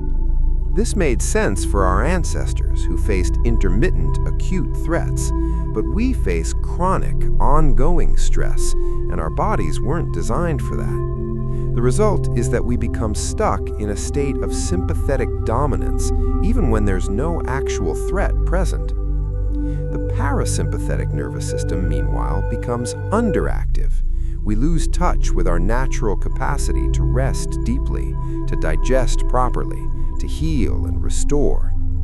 This imbalance contributes to a huge range of health problems: cardiovascular disease, digestive disorders, immune dysfunction, chronic pain, anxiety, depression. The list goes on. But here's the good news. The parasympathetic nervous system can be activated deliberately. We can practice shifting into a parasympathetic state. And nighttime, particularly the transition into sleep, is the perfect time to do this. The key nerve in the parasympathetic system is the vagus nerve, the 10th cranial nerve, which wanders from the brainstem all the way down through the chest and into the abdomen, touching virtually every major organ along the way. The word vagus comes from the Latin for wanderer. When the vagus nerve is activated, remarkable things happen. Your heart rate slows and becomes more variable, which is actually a sign of health. Your breathing deepens and slows. Your blood pressure decreases. Your digestive system activates, allowing proper digestion and assimilation of nutrients. Your immune system ramps up its healing and repair functions. Inflammation throughout the body decreases. Your facial muscles relax. You might feel warmth spreading through your chest. Your whole system shifts into a mode of safety, rest, and restoration. Recent research has shown that the vagus nerve does more than just regulate physical functions. It plays a crucial role in emotional regulation and social bonding. High vagal tone, meaning a strong, responsive vagus nerve, is associated with better ability to regulate emotions, with greater resilience in the face of stress, with more empathy and social connection. People with low vagal tone, conversely, struggle more with anxiety and depression, have a harder time recovering from stressful experiences, and often report feeling disconnected from others. The beautiful thing is that we can strengthen our vagus nerve. We can increase our vagal tone through simple practices. And many of these practices are naturally incorporated into the process of preparing for sleep and letting go at night. Deep, slow breathing, particularly when the exhale is longer than the inhale, directly stimulates the vagus nerve. When you breathe in, your heart rate naturally speeds up slightly. When you breathe out, especially on a long, slow exhale, your heart rate slows down. This variation in heart rate in response to breathing is mediated by the vagus nerve. So every time you take a long, slow breath out, you're actively toning your vagus nerve, strengthening your parasympathetic response. Humming, singing, or chanting also stimulates the vagus nerve because the vagus nerve innervates the vocal cords and the muscles of the throat. This is one reason why many spiritual traditions incorporate chanting or toning as part of their practice. It's not just symbolically meaningful, it has a direct physiological effect, activating the relaxation response. You might find that humming softly to yourself as you prepare for sleep helps you transition more smoothly into rest. Or you might simply focus on making your exhales audible, adding a soft hum or sigh to each out-breath. Gentle touch and massage also activate the parasympathetic nervous system. When you place your hand on your heart or your belly, when you gently massage your face or your feet, you're sending signals of safety and comfort to your nervous system. The quality of touch matters. Harsh, aggressive touch activates the sympathetic system. Gentle, warm touch activates the parasympathetic system. So, as you lie in bed, you might experiment with placing one hand on your heart and one hand on your belly, simply resting them there, feeling the warmth, feeling the rise and fall of your breath. This simple gesture, this self-touch, tells your nervous system that you're safe, that you can relax, that it's okay to let go. The relaxation response, as it's called by researchers, is not just the absence of stress, it's a distinct physiological state with its own signature. When you enter the relaxation response, your brainwave patterns change. The fast, choppy beta waves associated with active thinking give way to slower, more coherent alpha waves, and eventually to even slower theta and delta waves as you move towards sleep. Your body's production of stress hormones decreases. Your body's production of growth hormone and other healing hormones increases. Cellular repair processes activate. Your brain begins the work of consolidating memories, integrating experiences, processing emotions. This processing of emotions, which happens most powerfully during sleep but begins during the relaxation response, is crucial for emotional release. During the day, as you encounter emotionally charged situations, your brain's emotional centers, particularly the amygdala, become activated. If the emotion is intense and you don't have time or space to fully process it, it gets stored, flagged for later processing. Then at night, as you relax and your prefrontal cortex, the thinking part of your brain, becomes less active, your emotional processing centers come online more fully. The brain starts working through the backlog of emotional experiences, integrating them, making sense of them, releasing the charge around them. This is part of why we sometimes wake up in the middle of the night feeling intense emotions that seem to come from nowhere. Your brain is doing its processing work, bringing old emotions to the surface so they can be released. If you understand that this is a normal, healthy process, you can work with it rather than resisting it. When an emotion surfaces at night, rather than trying to push it away or distract yourself, you can simply breathe with it, feel it, allow it to move through. Ah, you can say to yourself, my brain is doing its healing work. This is good. Let me not interfere. And often, if you don't resist, the emotion will surface, peak, and then subside, leaving you feeling lighter and clearer. The release of emotional tension is not just a mental process, it has a physical component. Emotions, remember, are embodied. When we suppress or avoid emotions, we create patterns of physical tension. Tension. The shoulders that hike up when we're stressed. The belly that clenches when we're anxious. The chest that constricts when we're sad. These physical holdings are maintained by chronic muscle contractions, patterns that have become so habitual that we're not even aware of them anymore. As we enter deep relaxation, as the parasympathetic system becomes dominant and our muscles begin to truly release their holding patterns, the emotions that were bound up in those patterns can release too. This is why people sometimes spontaneously cry during massage or yoga or meditation, even when they don't feel particularly sad. The physical release creates space for the emotional release. The body and the emotions are not separate. They're different aspects of the same unified experience. When you work with the body, you're also working with the emotions. When you allow your muscles to soften and release, you're also allowing emotions to soften and release.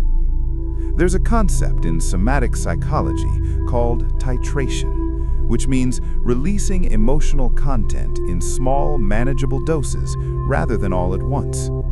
This is particularly important with trauma, but it applies to all emotional release. The nervous system can only handle so much activation at once.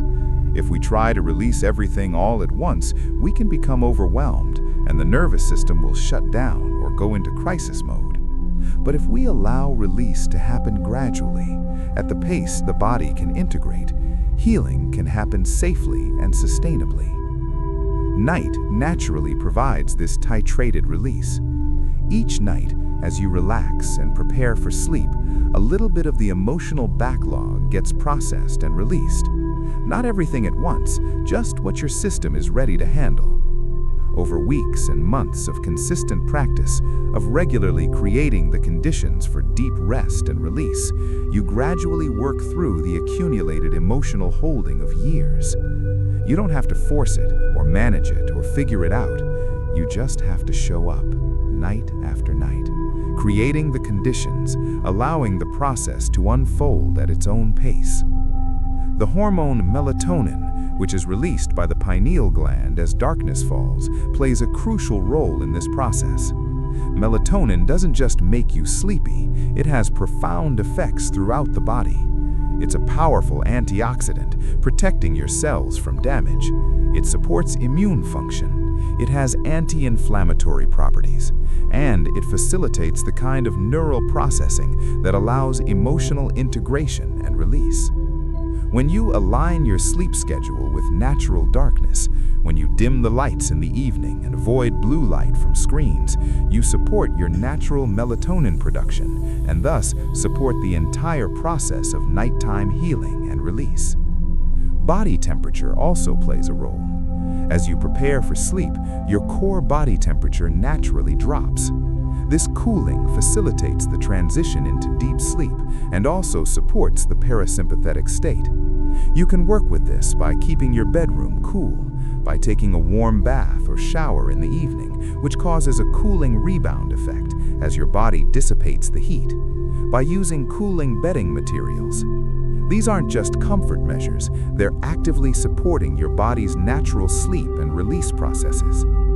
Your heart rate variability, or HRV, is a measure that's gotten a lot of attention recently in the health and wellness world. HRV refers to the variation in time between heartbeats. Counterintuitively, higher variability is healthier. It indicates that your heart can quickly and flexibly respond to changing circumstances, speeding up when needed and slowing down when you're at rest. High HRV is associated with parasympathetic dominance, with good stress resilience, with better emotional regulation.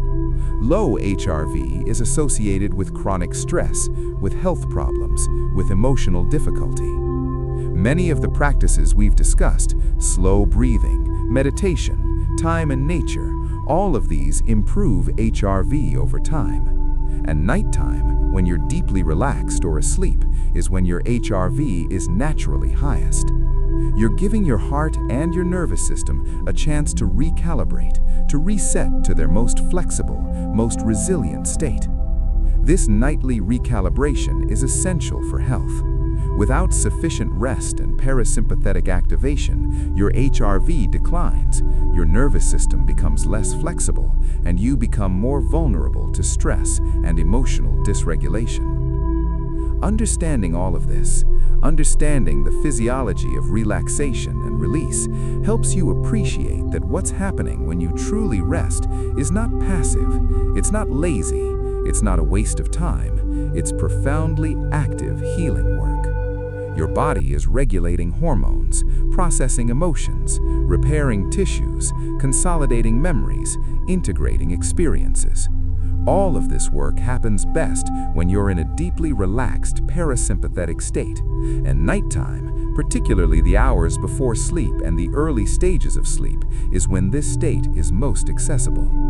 So when you take time to consciously activate your parasympathetic system as you prepare for bed, when you breathe slowly and deeply, when you practice body awareness and gentle self-touch, when you allow emotions to surface and move through without resistance, you're not just preparing for sleep, you're engaging in a sophisticated, scientifically validated healing practice.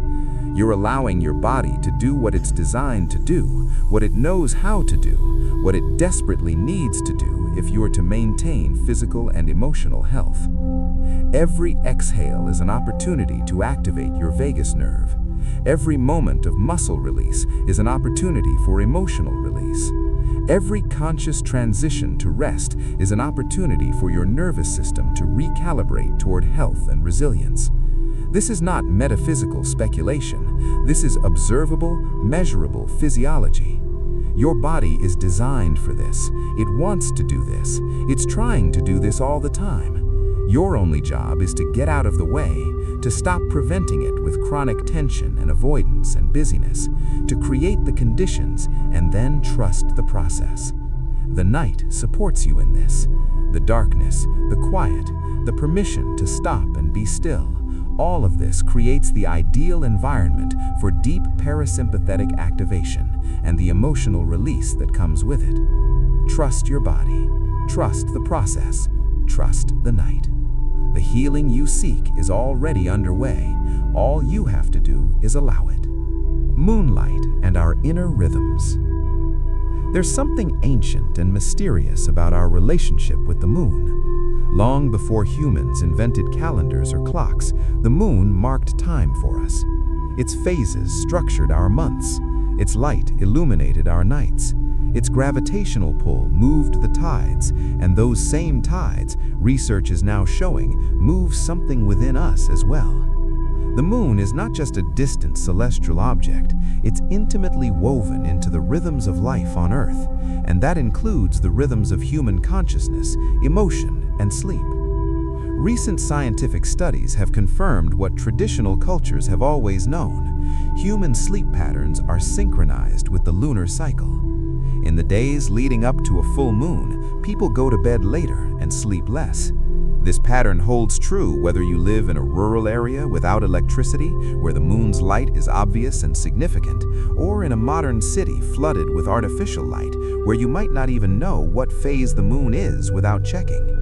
The effect is subtle but measurable, typically amounting to less than an hour of sleep variation across the lunar month, but it's there.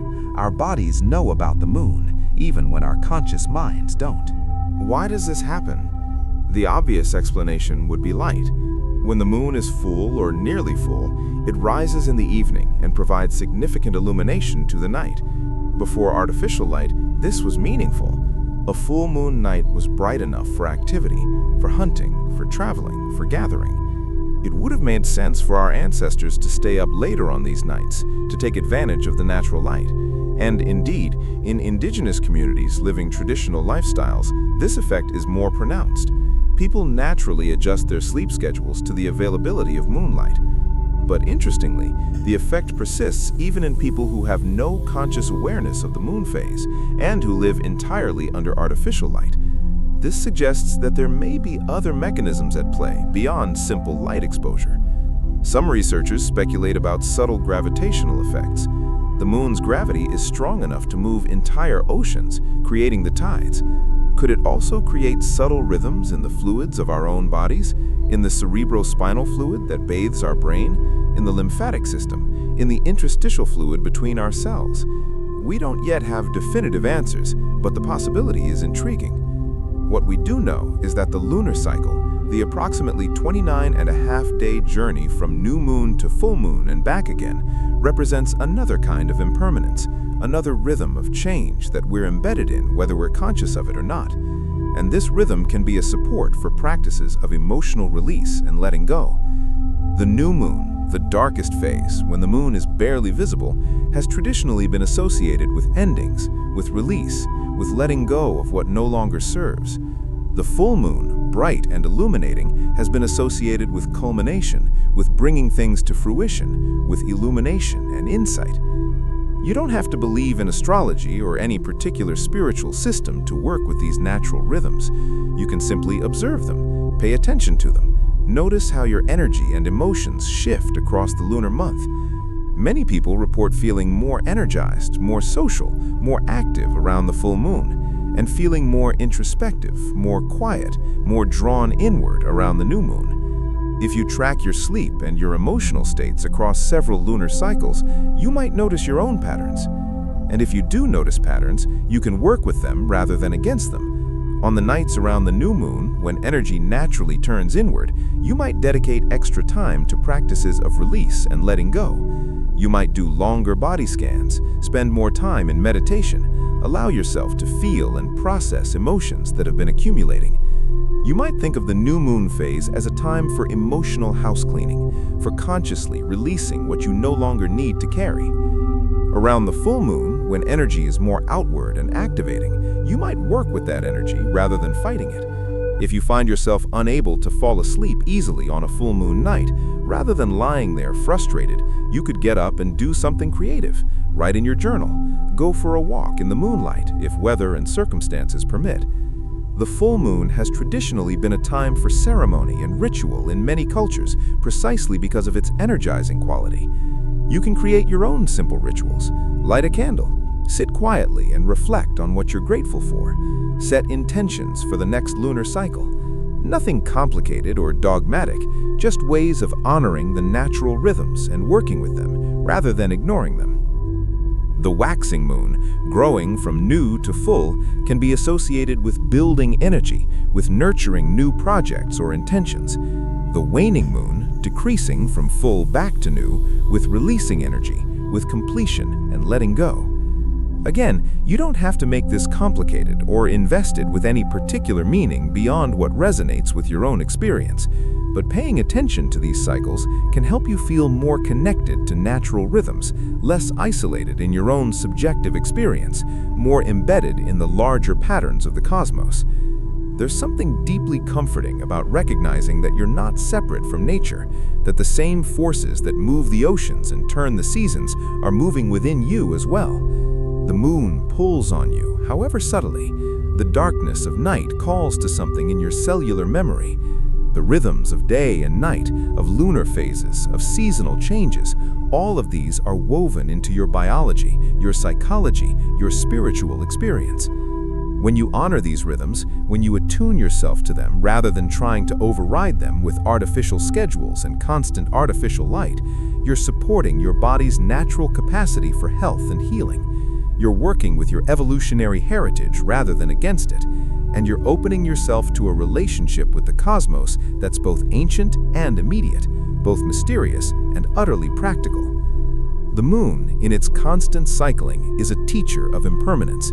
It shows us that nothing stays the same, that full and empty are both temporary conditions, that darkness and light alternate in an endless dance. When we're stuck in an emotional state, when we feel like nothing will ever change, the moon reminds us otherwise. Look, it says, I was full 3 days ago. Now I'm waning. Soon I'll be dark, and then I'll grow bright again. Everything changes. Everything cycles. Your suffering is temporary. Your joy is temporary. This moment, with all its intensity, is already passing, already transforming into the next moment. This teaching is available to you every clear night. Just step outside, if you can, and look up. Find the moon, whatever phase it's in. Notice its light or its absence. Feel how it changes the quality of the night, how full moon nights have a completely different feel than new moon nights. Let yourself be touched by this ancient relationship between the Earth and its satellite, between human consciousness and celestial cycles. In Buddhist practice, the full moon is traditionally a time of heightened observance. Many Buddhist communities hold special gatherings and practice sessions on full moon nights. This isn't superstition, it's a recognition of a natural energy, a natural opening that occurs at certain times. The Buddha himself is said to have attained enlightenment on a full moon night, and many of the important events of his life occurred during full moons. Whether these stories are historically accurate or symbolic doesn't really matter. What matters is the recognition that there are times and seasons, rhythms and cycles that support different kinds of spiritual work. For your practice of nighttime emotional release, the key is simply to be aware, to notice the moon, to track its cycle, to observe how you feel on different nights of the lunar month. You might find that emotional releases happen more readily at certain times. You might find that your dreams are more vivid, more meaningful around the full moon. You might find that you naturally sleep more deeply around the new moon. Or you might find something entirely different, some pattern that's unique to you. There's no right or wrong here, just your own experience, your own rhythm, your own relationship with these cosmic cycles. And in noticing these patterns, in attuning yourself to them, you're cultivating a quality of awareness that serves you in all aspects of your life. You're learning to pay attention to subtle energies, subtle shifts. You're developing sensitivity to what's actually happening rather than just operating on autopilot. You're remembering that you're not a machine, not a computer that should function the same way regardless of conditions. You're a living being, embedded in a living cosmos, responsive to countless influences, most of which operate below the threshold of conscious awareness. The moon sees you. Every night, whether you notice it or not, whether it's visible behind clouds or hidden by daylight, the moon is there, pulling on the tides, marking time, cycling through its phases. You can work with this ancient companion, this celestial mirror, this teacher of impermanence and rhythm. You can let it remind you that you're not alone, that you're part of something vast and beautiful and mysterious. And in that remembering, in that connection to something larger than your individual concerns, there's peace, there's perspective, there's the possibility of releasing the tight grip of ego and opening to the flow of life itself. The night is lit by the moon, whether dimly or brightly, and you are held not just by the darkness, but by this ancient dance of celestial bodies, by the pull of gravity, by the rhythm of light and shadow. You belong here.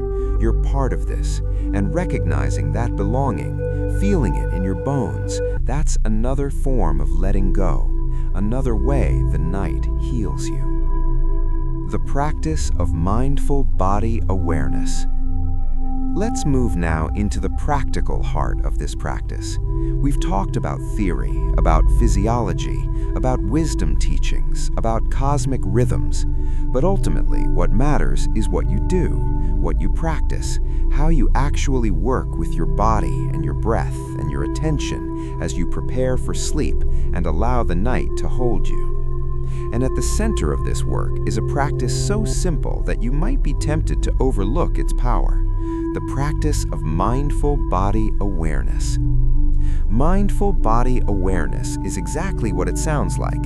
It's bringing your attention, your conscious awareness, to the sensations of your body, not analyzing them, not judging them, not trying to change them, just noticing them, feeling them, being present with them. This practice has roots in the oldest Buddhist meditation techniques, in what the Buddha called the first foundation of mindfulness. But you don't need to be a Buddhist or even particularly spiritual to benefit from it. You just need to be willing to feel what you're actually feeling, to notice what's actually happening in your physical experience. Most of us spend most of our time in our heads. We're thinking, planning, remembering, imagining, worrying, analyzing. We live in a stream of mental content, and we've become so identified with our thoughts that we forget we even have a body, except when it hurts or when we need it to do something. This disconnect from our physical experience has consequences. When we're not aware of our body, we can't notice tension building until it becomes chronic pain. We can't recognize stress responses until we're overwhelmed. We can't feel emotions in their early stages when they're easier to work with. We become numb, dissociated, cut off from the wisdom and intelligence of our embodied experience. Mindful body awareness is the antidote to this disconnection. It's a way of coming home to yourself, of remembering that you're not just a thinking mind floating around in space. You're an embodied being. You have a physical form that feels and senses things that your thinking mind can't access. And that physical form, your body, is constantly communicating with you, constantly offering information about your emotional state, your stress level, your needs, your wounds, your capacity. The practice itself can take many forms, but let's start with the most basic version, the one that's most useful as you prepare for sleep. You lie down in bed in whatever position feels most comfortable. You can be on your back, on your side, however you usually sleep. You let your eyes close, or if closing your eyes feels uncomfortable, you can simply soften your gaze and look at a neutral spot. You take a few deep breaths, nothing forced or strained, just slightly deeper than your usual breathing.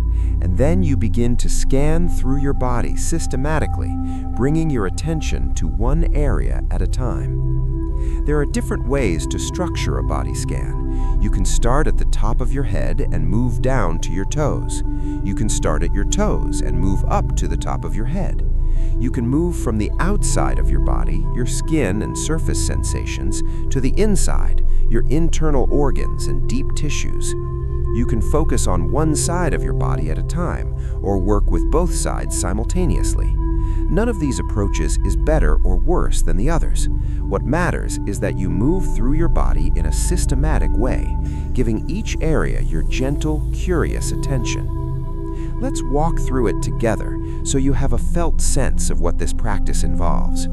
Imagine you're lying in bed right now, ready to begin. You bring your attention to the top of your head. What do you notice there? Maybe there's a sense of weight where your head rests against the pillow. Maybe there's tension in your scalp. Maybe there's tingling or warmth or coolness. Maybe you don't notice much of anything, just a vague sense of presence. Whatever you notice or don't notice is fine. You're not looking for any particular sensation. You're just checking in, just saying hello to this part of your body. After a few breaths with your attention on the top of your head, you let your attention move down to your forehead. Again, what's here? Is your forehead smooth and relaxed, or are there lines of tension, furrows between your eyebrows? Can you feel the temperature of the air on your skin? Is there any sensation of pressure or tightness? You're not trying to relax your forehead, though it might relax on its own as you bring attention to it. You're just noticing, just being curious about what's actually present. Move to your eyes, still closed or softly gazing. Notice the tiny muscles around your eyes. Are they gripping, holding on, or are they soft? Notice your eyelids. Notice the space behind your eyes, inside your skull. Many people hold tremendous tension around the eyes without realizing it. As you bring gentle awareness to this area, as you breathe and simply notice, that tension often begins to release naturally, not because you're forcing it, but because awareness itself is healing. When we bring kind attention to areas of tension, they often soften in response. Continue down to your cheeks, your jaw, your mouth. The jaw is another area where many people hold unconscious tension. You might notice that your teeth are clenched, that your jaw is tight, that there's hardness in the muscles of your face. Again, you're just noticing. You might invite a softening, might imagine breathing into your jaw, but you're not demanding that it relax. You're offering it attention, offering it permission to release if it's ready. Move to your neck, that vulnerable bridge between head and body. The neck carries the weight of your head all day long, and it often accumulates tremendous tension. Feel the back of your neck, Where it meets the pillow or bed. Feel the front of your throat. Notice any tightness, any constriction, any holding. Breathe into your neck, imagining your breath as warm, gentle energy that soothes and softens. Your shoulders come next, and this is often where the most obvious tension lives. So many of us walk around with our shoulders hiked up toward our ears, armor against the world, bracing against stress and difficulty. As you bring your attention to your shoulders, you might notice how high they're held, how much effort you're unconsciously expending to keep them in this position. You might notice the weight of your arms pulling down on your shoulders. You might notice ache or tightness or heaviness. Breathe here. Stay here for several breaths. Let your shoulders know they're allowed to rest, allowed to soften, allowed to surrender their burden. Move down your arms, from shoulders to upper arms, to elbows, to forearms, to wrists, to hands, to fingers. Notice how your arms are positioned. Notice any tension or relaxation. Notice the contact between your arms and the bed or blanket. Notice the temperature. Notice the aliveness, the subtle energy that flows through your arms even when they're still. When you reach your hands, spend extra time there. Your hands do so much work during the day. They deserve your attention, your gratitude. Notice each finger, the palm, the back of the hand. Notice if your hands are clenched or open, tight or relaxed. Now bring your attention to your chest, to the area around your heart. This is the emotional center of your body, where you feel love and grief and longing and joy. Place one or both hands over your heart if that feels comfortable. Feel the rise and fall of your chest with each breath. Notice any tightness or openness. Notice any warmth or heaviness. This area might feel tender, vulnerable. That's okay. Breathe gently into your heart space. Offer it kindness. Offer it acceptance. If emotions arise as you focus here, let them. Your heart has been carrying so much. It's safe to feel. It's safe to let the feelings move. Continue down to your upper back, the area between your shoulder blades. This is another region where tension often accumulates, where we carry the burdens we don't even realize we're bearing. You might not be able to feel this area as clearly as the front of your body, and that's normal. Just bring your attention there as best you can. Imagine breathing into your upper back. Imagine softening and release. Move to your belly, your abdomen. Place a hand here if you like. Notice how your belly moves with your breath. Many of us have learned to hold our bellies tight, to suck in, to create an appearance of flatness or control. But the belly is meant to be soft, meant to expand freely with each inhale, meant to relax completely with each exhale. As you breathe into your belly, as you give it permission to be exactly as it is, soft and round and alive, you're also giving yourself permission to be vulnerable, to let go of control, to trust. The belly is where we often hold fear and anxiety. It's where we feel those butterflies, that nervous tension, that gut-level unease. As you rest your attention here, as you breathe, you might notice these sensations. You might feel queasiness or tightness or fluttering. Don't try to make them go away. Just be with them. Breathe with them. They're messages from your body, information about your emotional state. Acknowledge them. Thank them for trying to protect you, and gently invite them to soften. Your lower back comes next. The lower back carries so much, literally and figuratively. It supports your entire upper body. It bears the weight of stress and responsibility and the accumulated tensions of daily life. Lower back pain is epidemic in modern society, and much of it is not purely physical. It's emotional, energetic, the body's way of expressing that it's carrying too much. As you bring attention to your lower back, be especially gentle. This area might feel painful or numb or deeply tight. Just notice. Breathe. Imagine sending warmth and space into your lower back. Thank it for all it carries. Move to your hips and pelvis. This is the base of your torso, your center of gravity, the bowl that holds your vital organs.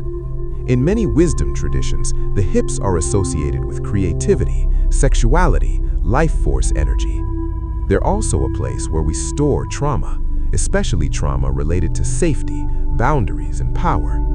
You might notice tension in your hips, a feeling of being locked or frozen. You might notice soreness or discomfort. Or you might notice openness and ease. Whatever is present, welcome it. Breathe into your hips. Imagine them softening, opening, releasing whatever they're ready to release. Now move down your legs. Thighs, knees, calves, shins, ankles. Your legs carry you through the world. They support your weight. They move you from place to place. Notice each area. Notice any fatigue, any tightness, any restlessness. Notice the contact between your legs and the bed.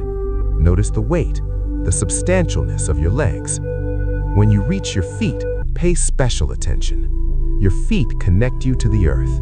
They're the foundation of your standing posture. Notice each foot, the heel, the arch, the ball of the foot, each toe. Notice any soreness from the day's walking and standing. Breathe gratitude into your feet. And then, having moved through your entire body, rest your attention in your body as a whole. Feel yourself as one complete, integrated organism. Feel the breath moving through you. Feel the gentle pulsing of your heartbeat. Feel the aliveness, the energy that animates every cell. You're not separate parts.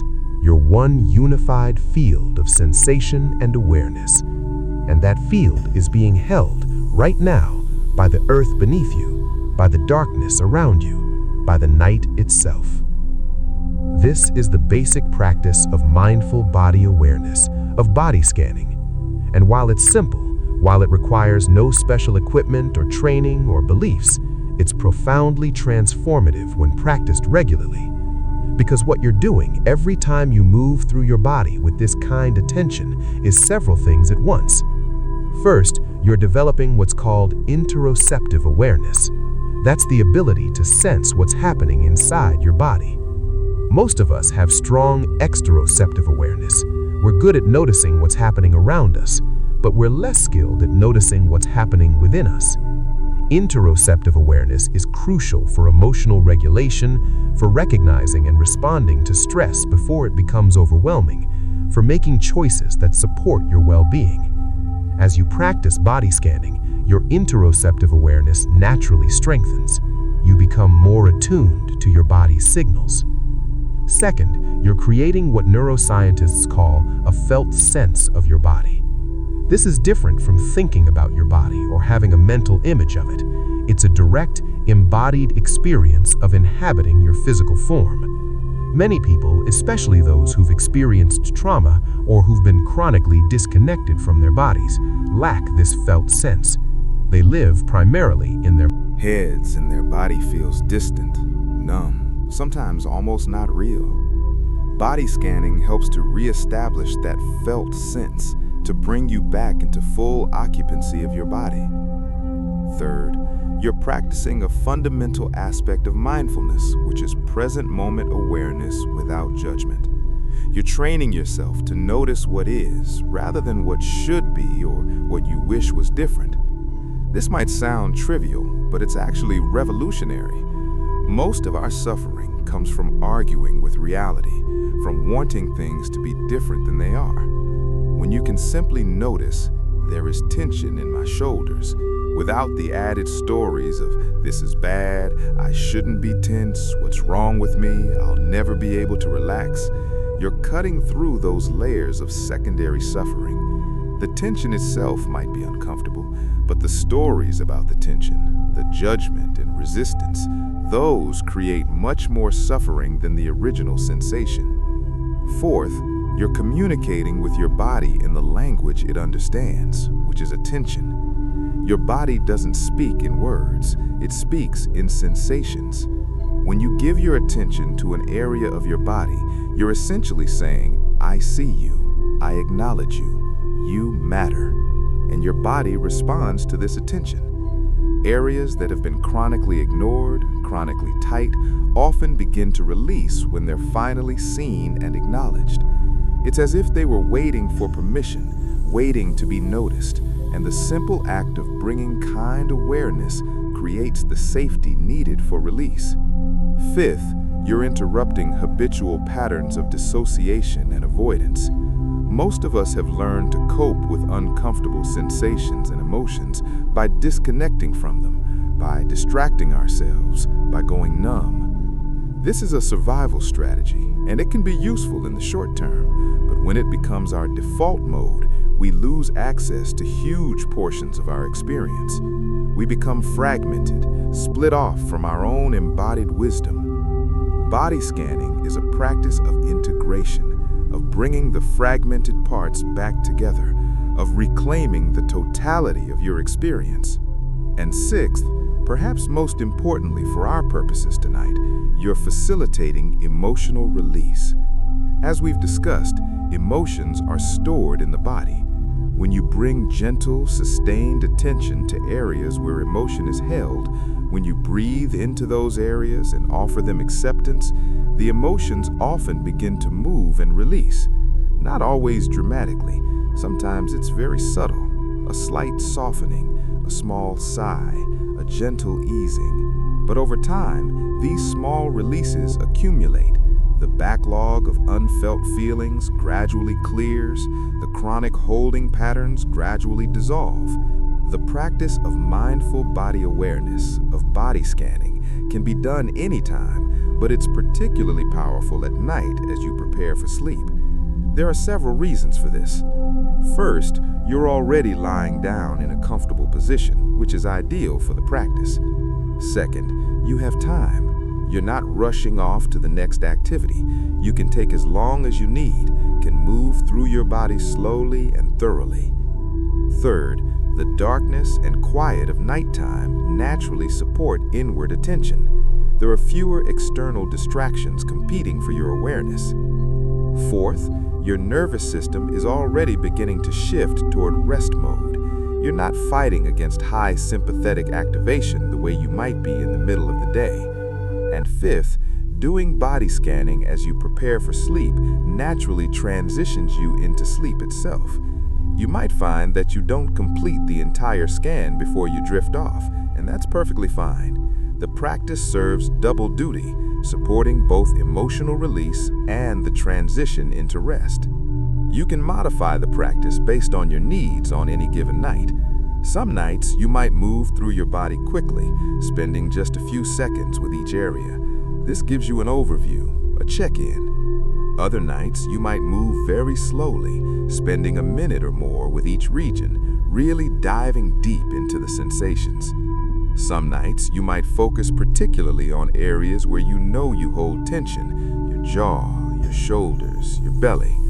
Some nights you might add gentle movement, subtly shifting or stretching as you scan, exploring how movement affects sensation. You can also combine body scanning with other practices. You might pair it with breath awareness, consciously directing your breath to each area as you bring your attention there. Imagine breathing in and sending your breath to your shoulders, then breathing out and releasing any tension you find there. You can pair it with visualization, imagining warm light or healing energy flowing to each part of your body as you scan. You can pair it with loving kindness practice, offering each part of your body gratitude and compassion as you notice it.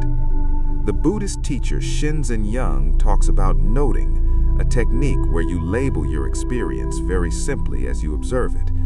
As you practice body scanning, you might incorporate noting: tension in shoulders, tension in shoulders, warmth in belly, warmth in belly, tingling in hands, tingling in hands. The noting helps you stay present, helps prevent your mind from wandering off into stories and analysis. It keeps you in direct contact with sensation rather than thought about sensation. Another variation is what's called open awareness or choiceless awareness. Instead of systematically moving through your body region by region, you simply rest your attention in your body as a whole and notice whatever sensations are most prominent in each moment. Maybe it's your breath, then a sound catches your attention. Then you notice pain in your knee, then warmth in your chest. You're not directing your attention, you're allowing it to be drawn naturally to whatever is calling for it. This is a more advanced practice, but it can be very powerful, allowing your body's own wisdom to guide the process. However you practice, the key is consistency and kindness. This is not a practice you do perfectly once and check off your list. It's a practice you return to again and again, night after night, allowing it to gradually reshape your relationship with your body, your awareness, your capacity to be present with whatever is. Some nights the practice will feel easy, even blissful. Your body will feel relaxed and open, your mind will be calm and clear. Other nights it will feel difficult. You'll be restless, distracted, uncomfortable. Both experiences are okay. Both are part of the process. Both offer their own teachings. The important thing is that you keep showing up, that you keep offering your body this gift of attention, that you keep practicing the simple, revolutionary act of feeling what you actually feel. Over time, you'll notice changes. You'll notice that you're more aware of tension building during the day, and you can address it before it becomes chronic. You'll notice that emotions move through you more easily, that you're not stuck in particular feeling states. You'll notice that you sleep more deeply, that you wake more refreshed. You'll notice a quality of ease and presence in your life that wasn't there before. These changes don't happen overnight.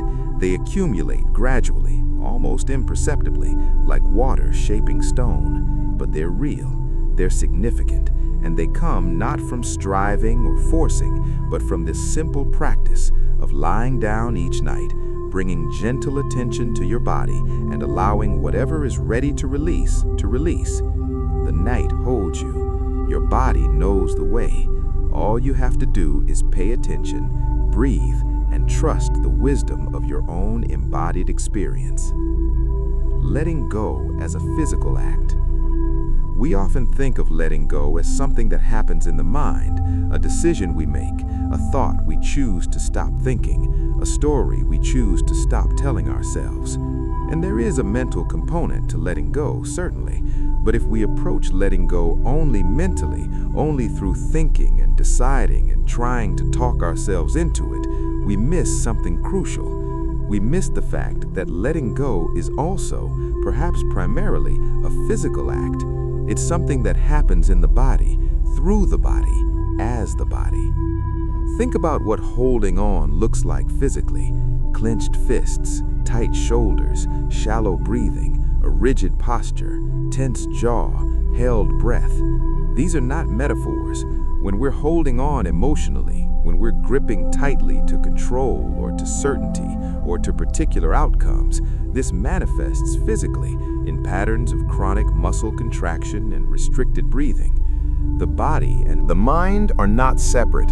What happens in one domain happens in the other. When we mentally hold on, we physically tense. When we physically tense, we strengthen the pattern of mental holding. The good news is that this connection works in both directions. Just as mental holding creates physical tension, physical release facilitates mental and emotional letting go. When we consciously relax our muscles, when we soften our grip, when we deepen our breath, we send powerful signals to our nervous system and to our whole being that it's safe to let go, that we don't need to brace and defend and control. This is why body-based practices are so effective for emotional healing and release. This is why yoga and Tai Chi and other movement practices can be as transformative as psychotherapy. This is why breath work can shift emotional states that seem immovable through thought alone. We're working with the body's own language, and the body has a much more direct route to the unconscious, to the places where our deepest patterns of holding live, than the thinking mind does. At night, as you prepare for sleep, you have a perfect opportunity to practice letting go as a physical act. You can work directly with the patterns of tension in your body, consciously releasing them, and in doing so, facilitate the release of the emotional and mental patterns that are bound up with them. Let's explore how to do this. The first step is the body scan we discussed in the previous section. You move through your body, noticing areas of tension, areas of holding. This noticing itself is crucial. You can't release what you're not aware of. Many of our patterns of tension are so habitual, so long-standing, that we don't even notice them anymore. They've become our normal. The body scan brings them into awareness. Once you've noticed tension, the next step is to breathe into it. This sounds abstract, but it's actually quite concrete. You bring your attention to the area of tension, let's say your shoulders, and as you inhale, you imagine your breath flowing into your shoulders. You might visualize it as light or warmth, or simply as breath energy. You're not trying to force anything, you're just offering attention and breath to this area. Then, as you exhale, you imagine releasing the tension with your out-breath. You might visualize it flowing out of your body, dissolving into the air, sinking down into the earth through the bed. You might say silently to yourself, releasing, or letting go, or simply soften. You're giving your body permission, giving it a cue, creating the conditions for release. Often, nothing obvious happens on the first breath, or the second, or the third, but you keep breathing, keep offering attention and permission. And then, sometimes quite suddenly, sometimes very gradually, you feel the muscles begin to soften. The shoulder drops slightly, the tightness eases. There's a subtle shift, a small sigh, a gentle letting go. When this happens, acknowledge it. Thank your body for releasing. Stay with the area for a few more breaths, allowing the release to deepen. Sometimes, as the physical tension releases, emotions arise. You might feel sadness or anger or fear bubbling up with no obvious connection to anything happening in the present moment. This is normal and healthy. The tension was holding those emotions. As the physical holding pattern releases, the emotional content releases too. When this happens, the practice is the same. Notice the emotion, breathe with it, allow it to move through. Don't suppress it, don't analyze it, don't create stories about it. Just feel it, acknowledge it, let it flow. Another technique for physical letting go is progressive muscle relaxation. This is a classic practice developed in the 1920s by physician Edmund Jacobson, and it's been validated by decades of research. The idea is simple. You systematically tense and then release different muscle groups throughout your body. The tension phase, interestingly, makes the subsequent release easier and more complete. It's like the body needs to fully experience the holding before it can fully let go. You can practice this as you lie in bed. Starting with your feet, you tense the muscles as tightly as you can without causing pain. Curl your toes, flex your feet, engage all the muscles. Hold this tension for 5 to 10 seconds, really feeling what it's like to grip and hold. Then release completely, all at once. Let your feet go completely soft and heavy. Notice the contrast between the tension and the release. Notice how different relaxation feels after you've deliberately tensed. Move up your body, tensing and releasing each area: calves, thighs, buttocks, belly, chest, back, arms, hands, shoulders, neck, face. With each area, you're teaching your body the difference between holding and releasing. You're giving it practice in letting go. And you're also discovering where you habitually hold tension, because those areas will be more difficult to release even after tensing. The beauty of this practice is that it's so physical, so concrete. There's no ambiguity about whether you're doing it right. If your muscles are soft and heavy, you're doing it. If they're still tense, you need to keep working with them. It bypasses the thinking mind entirely. You're working directly with the neuromuscular system, teaching it patterns of release. Breath is another powerful tool for physical letting go. We've mentioned breathing into areas of tension, but let's go deeper into the mechanics of how breath facilitates release. When you inhale, your diaphragm contracts downward, creating space in your chest cavity, drawing air into your lungs. This downward movement of your diaphragm creates gentle pressure on the organs in your abdomen, provides a subtle massage to your internal landscape. When you exhale, your diaphragm relaxes upward, the breath flows naturally out, and there's a quality of softening, of letting go that's built into the very mechanics of exhalation. This is why extending your exhale, making it longer than your inhale, is so powerfully relaxing. You're literally spending more time in the letting go phase of the breath cycle. You might try breathing in for a count of 4 and out for a count of 8 or 8. Or you might not count at all, just naturally allowing your exhales to be longer and slower than your inhales. Notice how this changes the quality of your experience. Notice how your body softens with each long exhale. You can also work with the pause after the exhale, the space before the next inhale. This is a moment of complete emptiness, complete release. You've let all the breath go. There's nothing to hold on to. And for just a moment, you rest in that emptiness before the next breath naturally arises. This pause, this suspension, is a microcosm of the larger letting go we're exploring. It's a tiny death, a complete release, followed by a rebirth as the next breath comes in. Practicing with this pause, allowing it to lengthen naturally without forcing, can deepen your capacity for letting go in all areas of your life. Sighing is another form of releasing breath. When you sigh, you're taking a slightly deeper breath in and then letting it out with an audible sound, often with a sense of relief or release. Spontaneous sighing actually serves a physiological function. It reopens alveoli, the tiny air sacs in your lungs that can collapse with shallow breathing. But sighing also serves an emotional function. It's a way of discharging tension, of letting something go. You can use intentional sighing as part of your nighttime practice. After you've scanned your body and noticed areas of tension, after you've worked with breathing into those areas, take a few deep sighs. Really exaggerate them. Breathe in deeply through your nose, then let the breath out through your mouth with an audible ha or Feel the relief, the release that comes with each sigh. Gentle movement can also facilitate physical letting go. Most sleep guidance will tell you to lie still, and certainly if you're in bed trying to sleep, you don't want to be doing jumping jacks.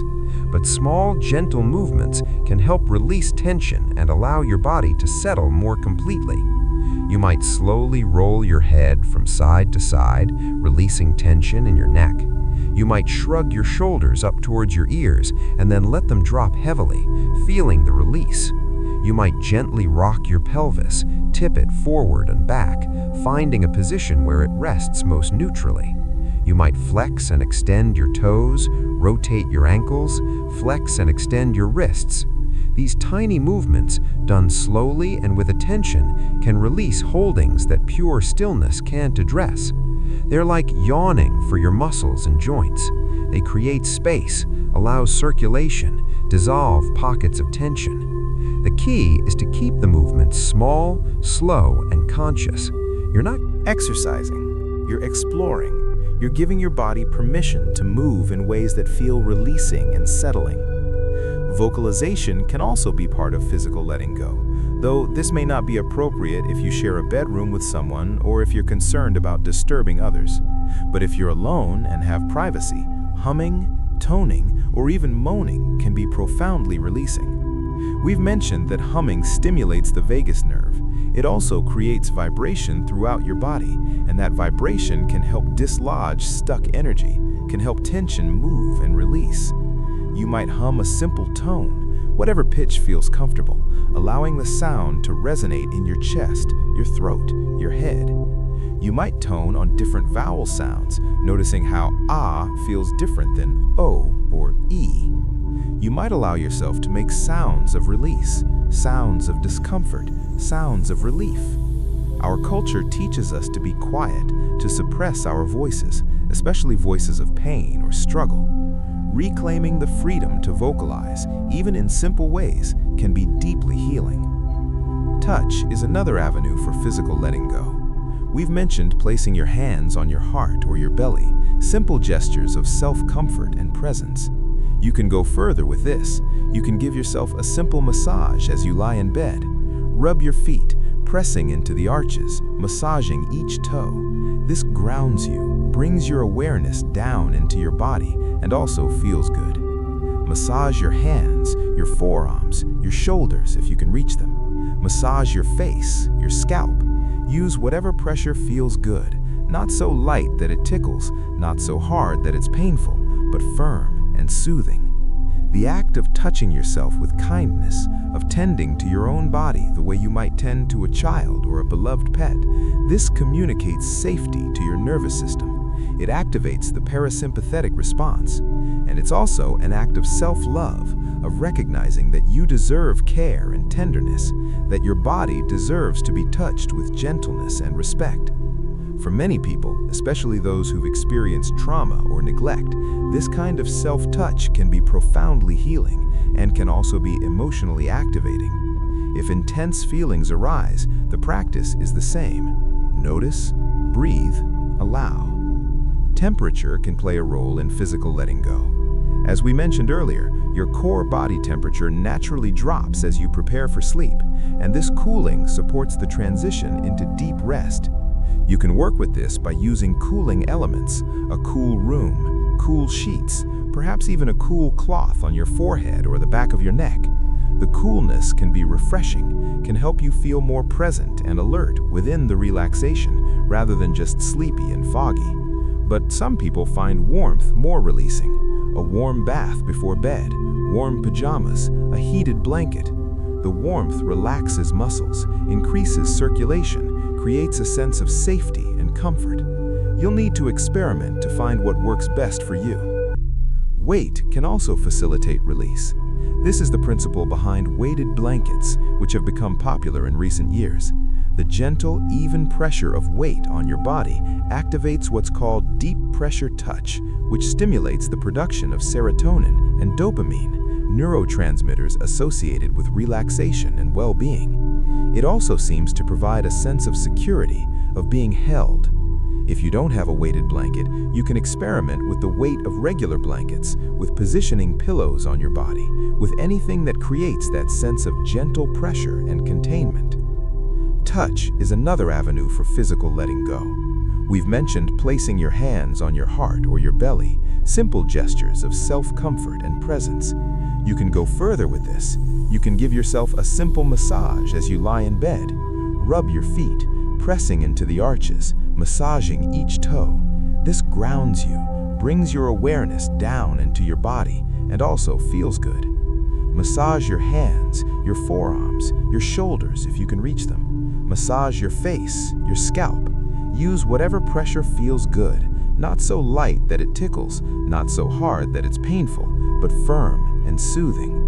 The act of touching yourself with kindness, of tending to your own body the way you might tend to a child or a beloved pet, this communicates safety to your nervous system. It activates the parasympathetic response, and it's also an act of self-love, of recognizing that you deserve care and tenderness, that your body deserves to be touched with gentleness and respect.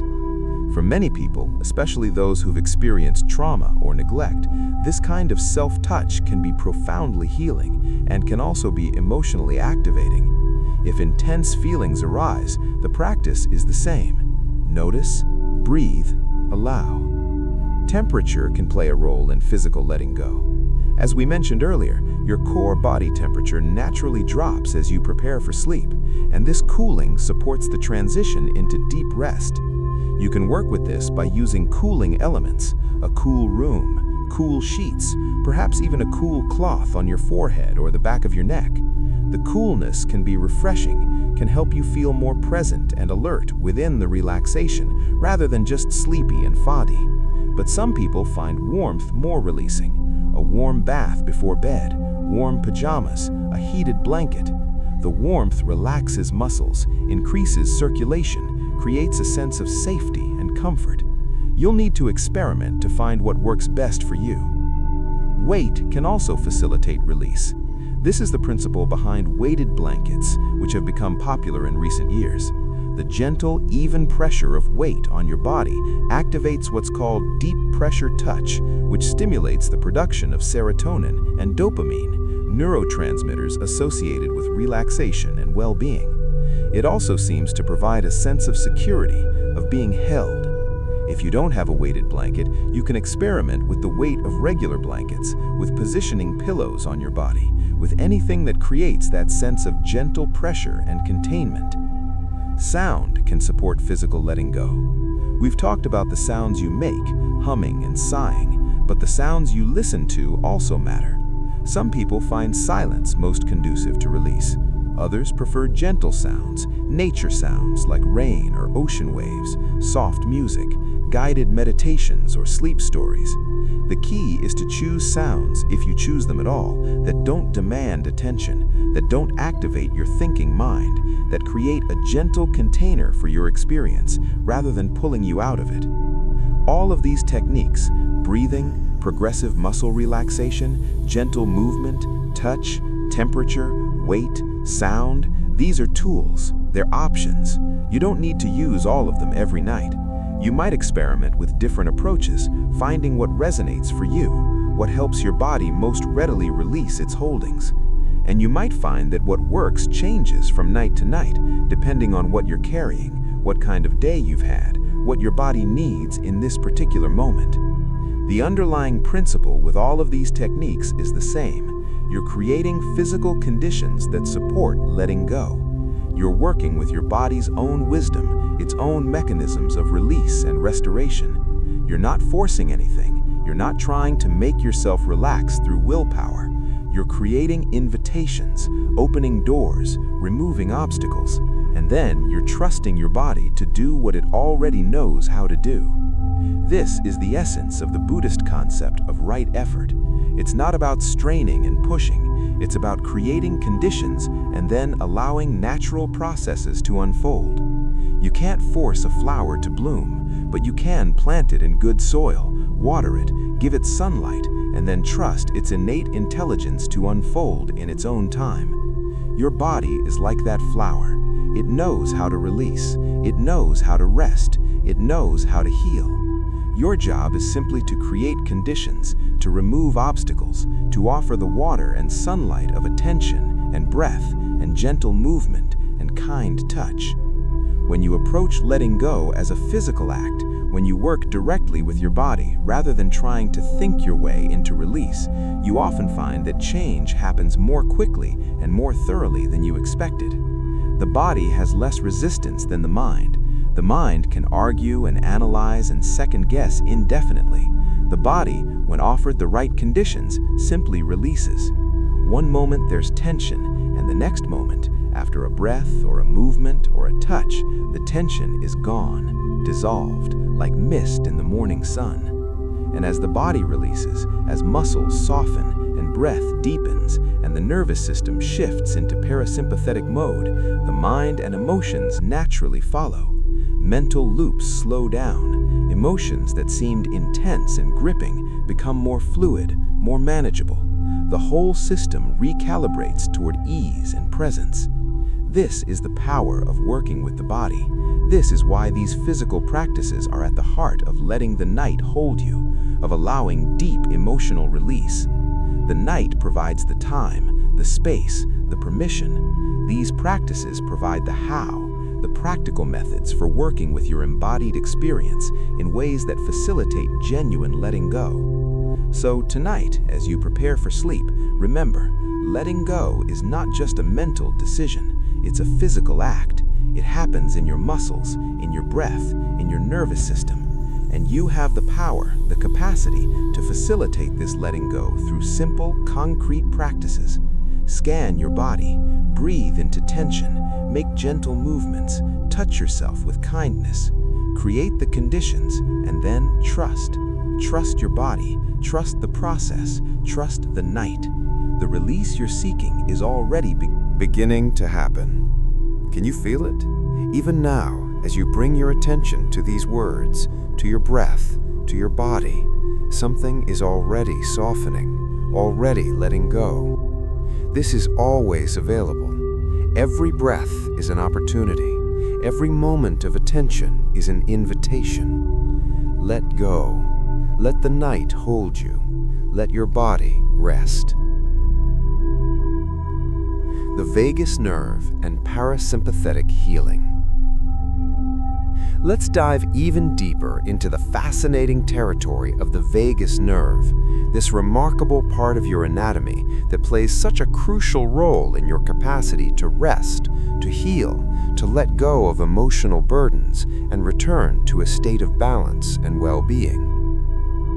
Understanding the vagus nerve and how to work with it can transform your relationship with stress, with emotions, with your own capacity for resilience and recovery. The vagus nerve is the longest cranial nerve in your body, and it's the primary component of the parasympathetic nervous system, that branch of your autonomic nervous system responsible for rest, digestion, and restoration. The word vagus means wanderer in Latin, and this nerve truly does Wander throughout your body, originating in your brainstem and traveling down through your neck, chest, and abdomen, sending branches to virtually every major organ along the way. It innervates your heart, slowing your heart rate when activated. It innervates your lungs, regulating your breathing. It connects to your digestive system, from your esophagus all the way down to your colon, supporting healthy digestion and elimination. It touches your liver, your pancreas, your gallbladder. It connects to your larynx and pharynx, the structures involved in speaking and swallowing. It even connects to muscles in your face, particularly around your eyes and mouth, which is why genuine smiles and expressions of positive emotion are associated with vagal activation. But the vagus nerve doesn't just send signals from your brain to your organs. It's primarily an afferent nerve, meaning that about 80% of its fibers carry information from your organs back up to your brain. It's constantly informing your brain about the state of your body, about your heart rate and breathing and digestion, about inflammation levels, about stress responses. This is one of the primary ways your brain knows what's happening in your body, how it tracks your internal state and makes adjustments to maintain homeostasis. This bidirectional communication between your brain and your body via the vagus nerve is at the heart of what's called the gut-brain axis and the heart-brain connection. Your belly really does have wisdom. Your heart really does know things. The information they send to your brain via the vagus nerve influences your emotions, your thoughts, your decision-making. When your gut is inflamed or your heart is racing, your brain receives these signals and interprets them as stress or danger, which then influences how you feel and think. But here's where it gets really interesting for our purposes. You can influence the vagus nerve deliberately. You can strengthen it, increase its tone, improve its function. And when you do this, you improve your entire stress response system. You become more resilient, more able to return to a calm state after stress. You improve your emotional regulation, your capacity to feel difficult emotions without being overwhelmed by them. You support your physical health in numerous ways, from reducing inflammation to improving digestion to supporting immune function. Vagal tone is the term used to describe the health and responsiveness of your vagus nerve. High vagal tone means your vagus nerve is robust, responsive, doing its job well. It means your body can quickly shift from sympathetic activation, the stress response, back to parasympathetic relaxation when the stress passes. It means your heart rate variability is high, which, as we discussed earlier, is a marker of health and resilience. Low vagal tone means your vagus nerve is sluggish, underactive. It means you stay stuck in stress states longer, have a harder time calming down, experience more inflammation and health problems. The good news, the empowering news, is that vagal tone is not fixed. It's not something you're born with and stuck with forever. It can be improved through practice. And many of the practices that improve vagal tone are simple, accessible, and perfect for incorporating into your nighttime routine as you prepare for sleep. We've already discussed some of these. Deep, slow breathing, especially with an extended exhale, directly stimulates the vagus nerve. When you breathe out slowly, you activate the branch of the vagus nerve that innervates your heart, causing your heart rate to slow. This signals to your entire system that you're safe, that you can relax. Practiced regularly, slow breathing strengthens this vagal response, making it easier to activate in the future. Cold exposure is another powerful vagal stimulator, though it might seem counterintuitive for bedtime practice. But stay with me. Brief exposure to cold, whether it's a quick cold shower, splashing cold water on your face, or even just holding a cold cloth on the back of your neck, activates what's called the dive reflex. This is an ancient mammalian response that evolved to protect us when diving into cold water. It immediately activates the parasympathetic nervous system, slowing heart rate and constricting peripheral blood vessels to preserve core temperature and conserve oxygen. Now, you probably don't want to take a cold shower right before bed, as the initial shock of cold is activating, even if it's followed by deep relaxation. But you might experiment with splashing cold water on your face or holding a cool cloth on your face and neck for 30 seconds to a minute as part of your wind-down routine. The vagal activation can help you shift out of a stressed state and into rest mode.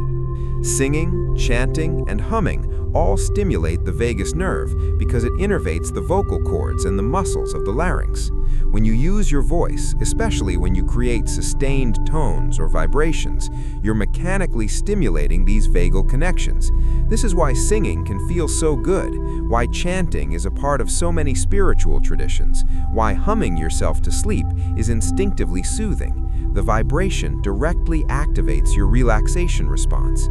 You might create a simple practice of toning or humming as you lie in bed.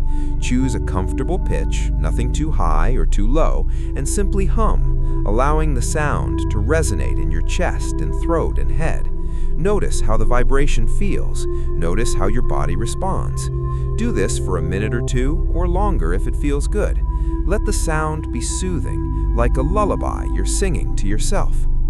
Gargling is another technique that works through similar mechanisms. The act of gargling activates the muscles in the back of your throat, muscles that are innervated by the vagus nerve. Vigorous gargling, the kind where you really work those muscles, can be surprisingly stimulating to the vagal system. This might be something you do as part of your pre-sleep routine, perhaps after brushing your teeth. Gargle for 30 seconds to a minute, really engaging those throat muscles, and notice if you feel a shift toward calm. Laughter is a powerful vagal stimulator, which is one reason why laughter feels so good and is so healing. When you laugh genuinely, your diaphragm and the muscles in your chest and belly engage in rhythmic contractions. You make vocalizations. Your facial muscles activate in particular ways. All of this stimulates vagal pathways. While you probably aren't going to force yourself to laugh as you're trying to fall asleep, understanding this connection can remind you of the value of lightness and humor in your life. If you can find things to genuinely laugh about during the day, you're supporting your vagal tone, which then supports your ability to rest and release at night. Meditation and mindfulness practices, particularly those that cultivate positive emotions like loving kindness and compassion, have been shown to increase vagal tone. Research by Barbara Fredrickson and colleagues found that a practice of loving kindness meditation, where you systematically cultivate feelings of warmth and goodwill towards yourself and others, led to measurable increases in vagal tone over time. The mechanism seems to be that positive emotions and positive social connections activate the parasympathetic nervous system and strengthen vagal pathways. You can incorporate a loving-kindness practice into your bedtime routine. As you lie in bed, you might spend a few minutes cultivating feelings of warmth towards yourself. You might silently repeat phrases like, "May I be safe," "May I be healthy," "May I be at ease," "May I be happy." You let these phrases resonate, not just as words, but as genuine wishes, genuine care for your own well-being. Then you might extend these wishes to others, to loved ones, to neutral people, even to people you find difficult. The practice softens your heart, shifts you out of contracted states of fear or resentment, and activates the social engagement system that's mediated by the vagus nerve. Social connection itself, particularly warm, safe, supportive social connection, activates the vagal system. This is part of why isolation and loneliness are so harmful to health and why positive relationships are so protective. When you're with people you trust, people you feel safe with, your vagus nerve signals to your body that you can relax, that you don't need to maintain defensive vigilance. At night, if you share a bed with a partner, assuming the relationship is healthy and supportive, the presence of that person, the warmth of their body, the sound of their breathing, the simple fact of not being alone, all of this can support your ability to let go and rest. The mind are not separate. What happens in one domain happens in the other. When we mentally hold on, we physically tense. When we physically tense, we strengthen the pattern of mental holding. The good news is that this connection works in both directions. Just as mental holding creates physical tension, physical release facilitates mental and emotional letting go. When we consciously relax our muscles, when we soften our grip, when we deepen our breath, we send powerful signals to our nervous system and to our whole being that it's safe to let go, that we don't need to brace and defend and control. This is why body-based practices are so effective for emotional healing and release. This is why yoga and tai chi and other movement practices can be as transformative as psychotherapy. This is why breath work can shift emotional states that seem immovable through thought alone. We're working with the body's own language, and the body has a much more direct route to the unconscious, to the places where our deepest patterns of holding live, than the thinking mind does. At night, as you prepare for sleep, you have a perfect opportunity to practice letting go as a physical act. You can work directly with the patterns of tension in your body, consciously releasing them, and in doing so, facilitate the release of the emotional and mental patterns that are bound up with them. Let's explore how to do this. The first step is the body scan we discussed in the previous section. You move through your body, noticing areas of tension, areas of holding. This noticing itself is crucial. You can't release what you're not aware of. Many of our patterns of tension are so habitual, so long-standing, that we don't even notice them anymore. They've become our normal. The body scan brings them into awareness. Once you've noticed tension, the next step is to breathe into it. This sounds abstract, but it's actually quite concrete.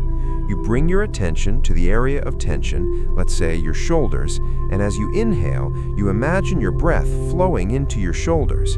You might visualize it as light or warmth, or simply as breath energy. You're not trying to force anything, you're just offering attention and breath to this area. Then, as you exhale, you imagine releasing the tension with your out-breath. You might visualize it flowing out of your body, dissolving into the air, sinking down into the earth through the bed. You might say silently to yourself, releasing, or letting go, or simply soften. You're giving your body permission, giving it a cue, creating the conditions for release. Often, nothing obvious happens on the first breath, or the second, or the third, but you keep breathing, keep offering attention and permission. And then, sometimes quite suddenly, sometimes very gradually, you feel the muscles begin to soften. The shoulder drops slightly, the tightness eases. There's a subtle shift, a small sigh, a gentle letting go. When this happens, acknowledge it.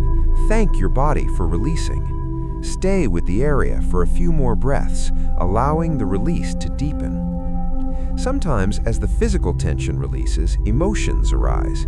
You might feel sadness or anger or fear bubbling up with no obvious connection to anything happening in the present moment. This is normal and healthy. The tension was holding those emotions. As the physical holding pattern releases, the emotional content releases too.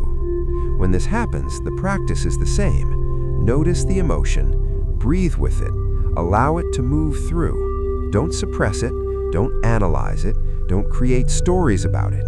Just feel it, acknowledge it, let it flow.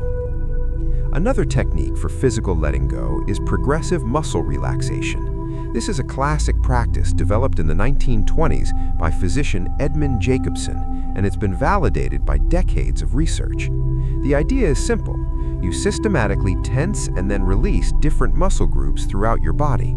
The tension phase, interestingly, makes the subsequent release easier and more complete. It's like the body needs to fully experience the holding before it can fully let go. You can practice this as you lie in bed. Starting with your feet, you tense the muscles as tightly as you can without causing pain. Curl your toes, flex your feet, engage all the muscles. Hold this tension for 5 to 10 seconds, really feeling what it's like to grip and hold. Then release completely, all at once. Let your feet go completely soft and heavy. Notice the contrast between the tension and the release. Notice how different relaxation feels after you've deliberately tensed. Move up your body, tensing and releasing each area: calves, thighs, buttocks, belly, chest, back, arms, hands, shoulders, neck, face. With each area, you're teaching your body the difference between holding and releasing. You're giving it practice in letting go. And you're also discovering where you habitually hold tension, because those areas will be more difficult to release even after tensing. The beauty of this practice is that it's so physical, so concrete. There's no ambiguity about whether you're doing it right. If your muscles are soft and heavy, you're doing it. If they're still tense, you need to keep working with them. It bypasses the thinking mind entirely. You're working directly with the neuromuscular system, teaching it patterns of release. Breath is another powerful tool for physical letting go. We've mentioned breathing into areas of tension, but let's go deeper into the mechanics of how breath facilitates release. When you inhale, your diaphragm contracts downward, creating space in your chest cavity, drawing air into your lungs. This downward movement of your diaphragm creates gentle pressure on the organs in your abdomen, provides a subtle massage to your internal landscape. When you exhale, your diaphragm relaxes upward, the breath flows naturally out, and there's a quality of softening, of letting go that's built into the very mechanics of exhalation. This is why extending your exhale, making it longer than your inhale, is so powerfully relaxing. You're literally spending more time in the letting go phase of the breath cycle. You might try breathing in for a count of 4 and out for a count of 8 or 8. Or you might not count at all, just naturally allowing your exhales to be longer and slower than your inhales. Notice how this changes the quality of your experience. Notice how your body softens with each long exhale. You can also work with the pause after the exhale, the space before the next inhale. This is a moment of complete emptiness, complete release. You've let all the breath go. There's nothing to hold on to. And for just a moment, you rest in that emptiness before the next breath naturally arises. This pause, this suspension, is a microcosm of the larger letting go we're exploring. It's a tiny death, a complete release, followed by a rebirth as the next breath comes in. Practicing with this pause, allowing it to lengthen naturally without forcing, can deepen your capacity for letting go in all areas of your life. Sighing is another form of releasing breath. When you sigh, you're taking a slightly deeper breath in and then letting it out with an audible sound, often with a sense of relief or release. Spontaneous sighing actually serves a physiological function. It reopens alveoli, the tiny air sacs in your lungs that can collapse with shallow breathing. But sighing also serves an emotional function. It's a way of discharging tension, of letting something go. You can use intentional sighing as part of your nighttime practice. After you've scanned your body and noticed areas of tension, after you've worked with breathing into those areas, take a few deep sighs. Really exaggerate them. Breathe in deeply through your nose, then let the breath out through your mouth with an audible ha or Feel the relief, the release that comes with each sigh. Gentle movement can also facilitate physical letting go. Most sleep guidance will tell you to lie still, and certainly if you're in bed trying to sleep, you don't want to be doing jumping jacks. But small, gentle movements can help release tension and allow your body to settle more completely. You might slowly roll your head from side to side, releasing tension in your neck. You might shrug your shoulders up towards your ears and then let them drop heavily, feeling the release. You might gently rock your pelvis, tip it forward and back, finding a position where it rests most neutrally. You might flex and extend your toes, rotate your ankles, flex and extend your wrists. These tiny movements, done slowly and with attention, can release holdings that pure stillness can't address. They're like yawning for your muscles and joints. They create space, allow circulation, dissolve pockets of tension. The key is to keep the movements small, slow, and conscious.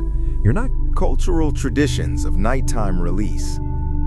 Throughout human history, across every culture and continent, people have recognized the special significance of night and have developed rituals, practices, and wisdom teachings around nighttime as a space for transformation, healing, and release. Looking at these diverse traditions, we find remarkable commonalities, recurring themes that point to universal human experiences and needs. We also find beautiful diversity, unique approaches and insights that can enrich our own practice. Let's explore some of these cultural traditions, not to appropriate or exoticize them, but to learn from the wisdom they contain and to recognize our own nighttime practices as part of a vast, ancient human heritage. In many indigenous traditions around the world, night is understood as a time when the veil between the physical and spiritual worlds becomes thin. The Lakota people of North America speak of the night as a time when spirits are active, when the ancestors draw near, when dreams carry important messages and visions. Young people undertaking vision quests would go out alone at night, fasting and praying, opening themselves to whatever the darkness and the silence would reveal. The night wasn't feared in these traditions. It was sought out, recognized as a powerful teacher and a source of guidance. The Aboriginal peoples of Australia have maintained what is perhaps the world's oldest continuous spiritual tradition, and at its heart is the concept of the dream time, or chukurka. This is understood as a parallel reality, eternal and sacred, that is accessed through dreams and ceremonial states of consciousness. The boundary between the waking world and the dream time is understood to be most permeable at night, during sleep and dreams. Stories and songs and dances passed down for tens of thousands of years encode knowledge about the dream time, about the ancestral beings who shaped the land, about the relationship between human consciousness and the cosmos. What's striking about this tradition is its understanding that dreams are not just random neural firings or psychological processing, though they may be those things too. Dreams are understood as genuine encounters with another dimension of reality, a dimension that's just as real and perhaps more fundamental than the waking world. Whether or not we adopt this metaphysical framework, there's wisdom in taking dreams seriously, in paying attention to what emerges from the unconscious during sleep, in recognizing that the night consciousness has access to knowledge and insight that the day consciousness doesn't. In African traditional religions, from West Africa to East Africa to Southern Africa, night rituals and ceremonies play a crucial role in community healing and spiritual practice. Drumming and dancing ceremonies often take place at night, continuing for hours, building energy and creating altered states of consciousness through rhythm and movement and communal participation. These ceremonies serve many functions. They release individual and collective tension. They address conflicts and restore harmony. They connect participants to ancestral spirits and divine forces. They mark transitions, celebrate harvests, mourn deaths, initiate young people into adulthood. The nighttime setting is not incidental to these practices. The darkness provides privacy, provides a sense of safety that allows people to express emotions and experiences they might suppress during the day. The altered state of consciousness that comes naturally with darkness and fatigue makes people more open, more receptive to the transformative experiences the ceremony is designed to facilitate. The night contains and holds the intensity of what emerges, provides a boundary, a sacred space set apart from ordinary life. In ancient Egyptian tradition, the night was understood as the time when Ra, the sun god, traveled through the underworld, the Duat. This journey was fraught with challenges and dangers. Ra had to navigate through 12 houses, each representing an hour of the night, encountering serpents and demons and obstacles.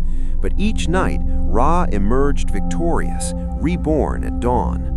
This mythology wasn't just a story about the sun. It was understood as a map of the soul's journey, a description of the psychological and spiritual process that every person undergoes in sleep and dreams.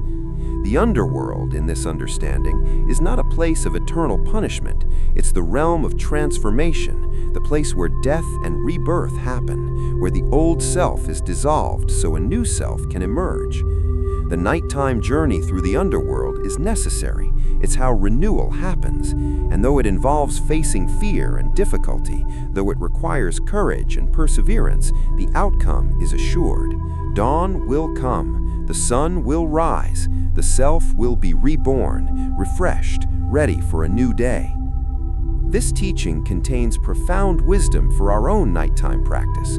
When we lie down to sleep, we are, in a sense, dying to the day, to our daytime identity and concerns. We're entering an underworld, a realm of darkness and dreams and unconscious processing. This can feel scary. We might encounter difficult emotions, troubling dreams, the shadows of our psyche that we keep hidden during the day. But the Egyptian wisdom assures us that this journey is not only safe, but necessary. It's how we shed the old and make space for the new. It's how transformation happens. And no matter what we encounter in the night, dawn will come. We will emerge. We will be renewed. In Hindu tradition, the goddess Kali is often associated with night and with transformation through destruction. She's depicted as fierce, dark-skinned, adorned with skulls, dancing on corpses. To Western eyes, conditioned to see darkness and destruction as purely negative, Kali can seem frightening. But in Hindu understanding, Kali represents the necessary destruction that precedes creation. She destroys illusions, destroys attachments, destroys the false self so the true self can emerge. She's a liberator, and her darkness is the darkness of the womb, the fertile void from which new life springs. Devotees of Kali engage in nighttime practices, meditations, and rituals conducted in the dark, often in cremation grounds, places associated with death and ending. These practices are designed to confront fear, to embrace the reality of impermanence and death, to release attachment to the temporary and connect with what's eternal. They're not morbid or nihilistic, they're profoundly life-affirming because they free practitioners from the desperate clinging that causes so much suffering, allowing them to fully embrace life, precisely because they've accepted death. We can work with this energy in our own nighttime practice without adopting Hindu theology. When we lie down to sleep, we can consciously embrace the small death that sleep represents. We can let go of our daytime identity, our concerns, our plans. We can allow the darkness to dissolve the structures and certainties we cling to during the day. We can trust that this dissolution is not annihilation, but transformation, that what emerges in the morning will be renewed, refreshed, more authentic than what we carried to bed. In Chinese Taoist tradition, the night is associated with yin energy, with the feminine principle of receptivity, stillness, and depth. The day is yang, active and outward moving. Night is yin, receptive and inward turning. Both are necessary, both are good. But our culture has become imbalanced, overvaluing yang and undervaluing yin, and this imbalance is making us sick. Taoist practice emphasizes the importance of balancing yin and yang, of honoring both the active and receptive dimensions of existence.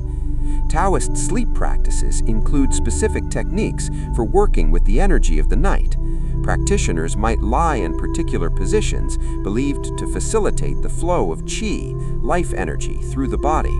They might practice visualization, imagining energy circulating through specific pathways. They might coordinate breath with attention, guiding awareness to different parts of the body in a pattern designed to harmonize and balance. These practices are sophisticated and require training, but the underlying principle is accessible. The night is a time to cultivate yin, to practice receptivity, to allow rather than to do. In Islamic tradition, the night prayer, tahajjud, is considered particularly powerful. This is a voluntary prayer performed in the last third of the night, in the quiet hours before dawn. The Prophet Muhammad is reported to have said that during these hours, God descends to the lowest heaven. Asks, "Is there anyone calling upon me? I will answer him. Is there anyone asking me? I will give to him. Is there anyone seeking my forgiveness? I will forgive him." This isn't meant literally, as if God is spatially descending.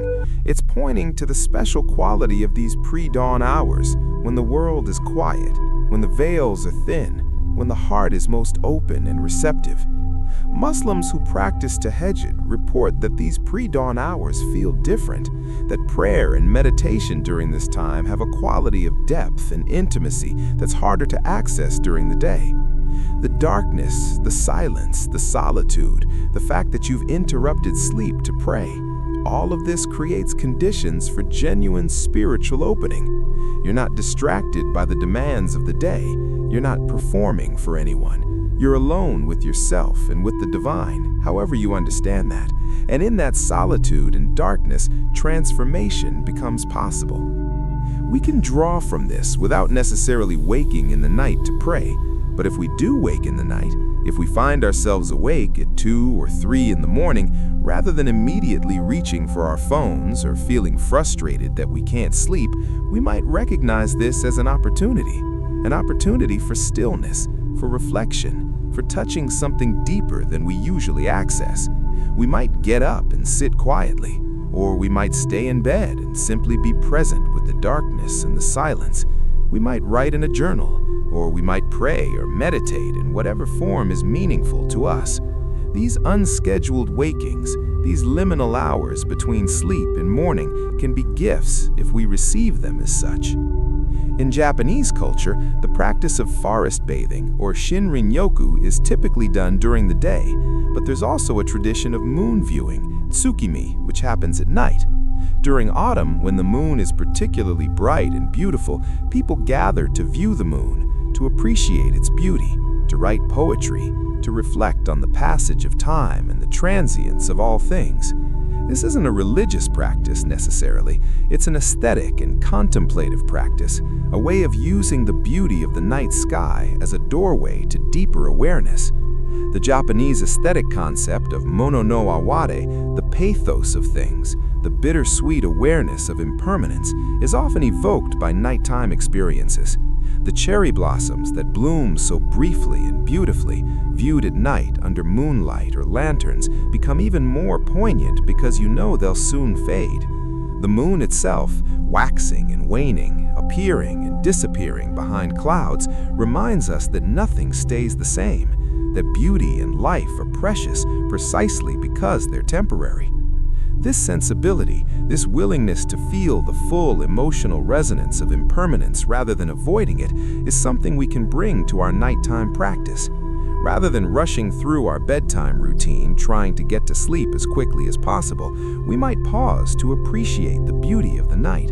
We might look out the window at the moon or stars. We might notice the play of shadows in our room. We might listen to the night sounds, the silence, or the distant traffic, or the insects, or the wind.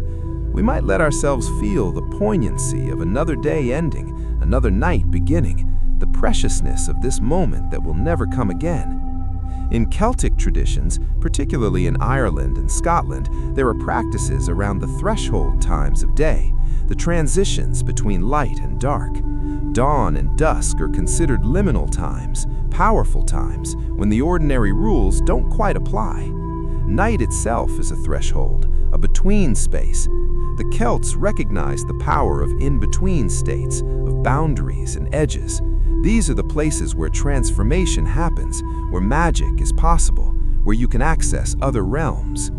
There are traditional Celtic prayers and blessings for nighttime, prayers for protection and peace, for restful sleep and helpful dreams. These prayers create a sense of the night as sacred, as a time under divine protection, where you're cared for even as you release conscious control.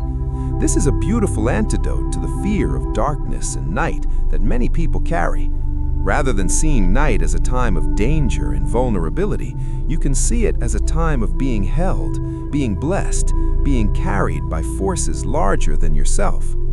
In Tibetan Buddhist tradition, there are elaborate practices related to sleep and dreams, part of the 6 yogas of Naropa. These include dream yoga, practices designed to maintain awareness during dreams and to recognize dreams as dreams while still dreaming.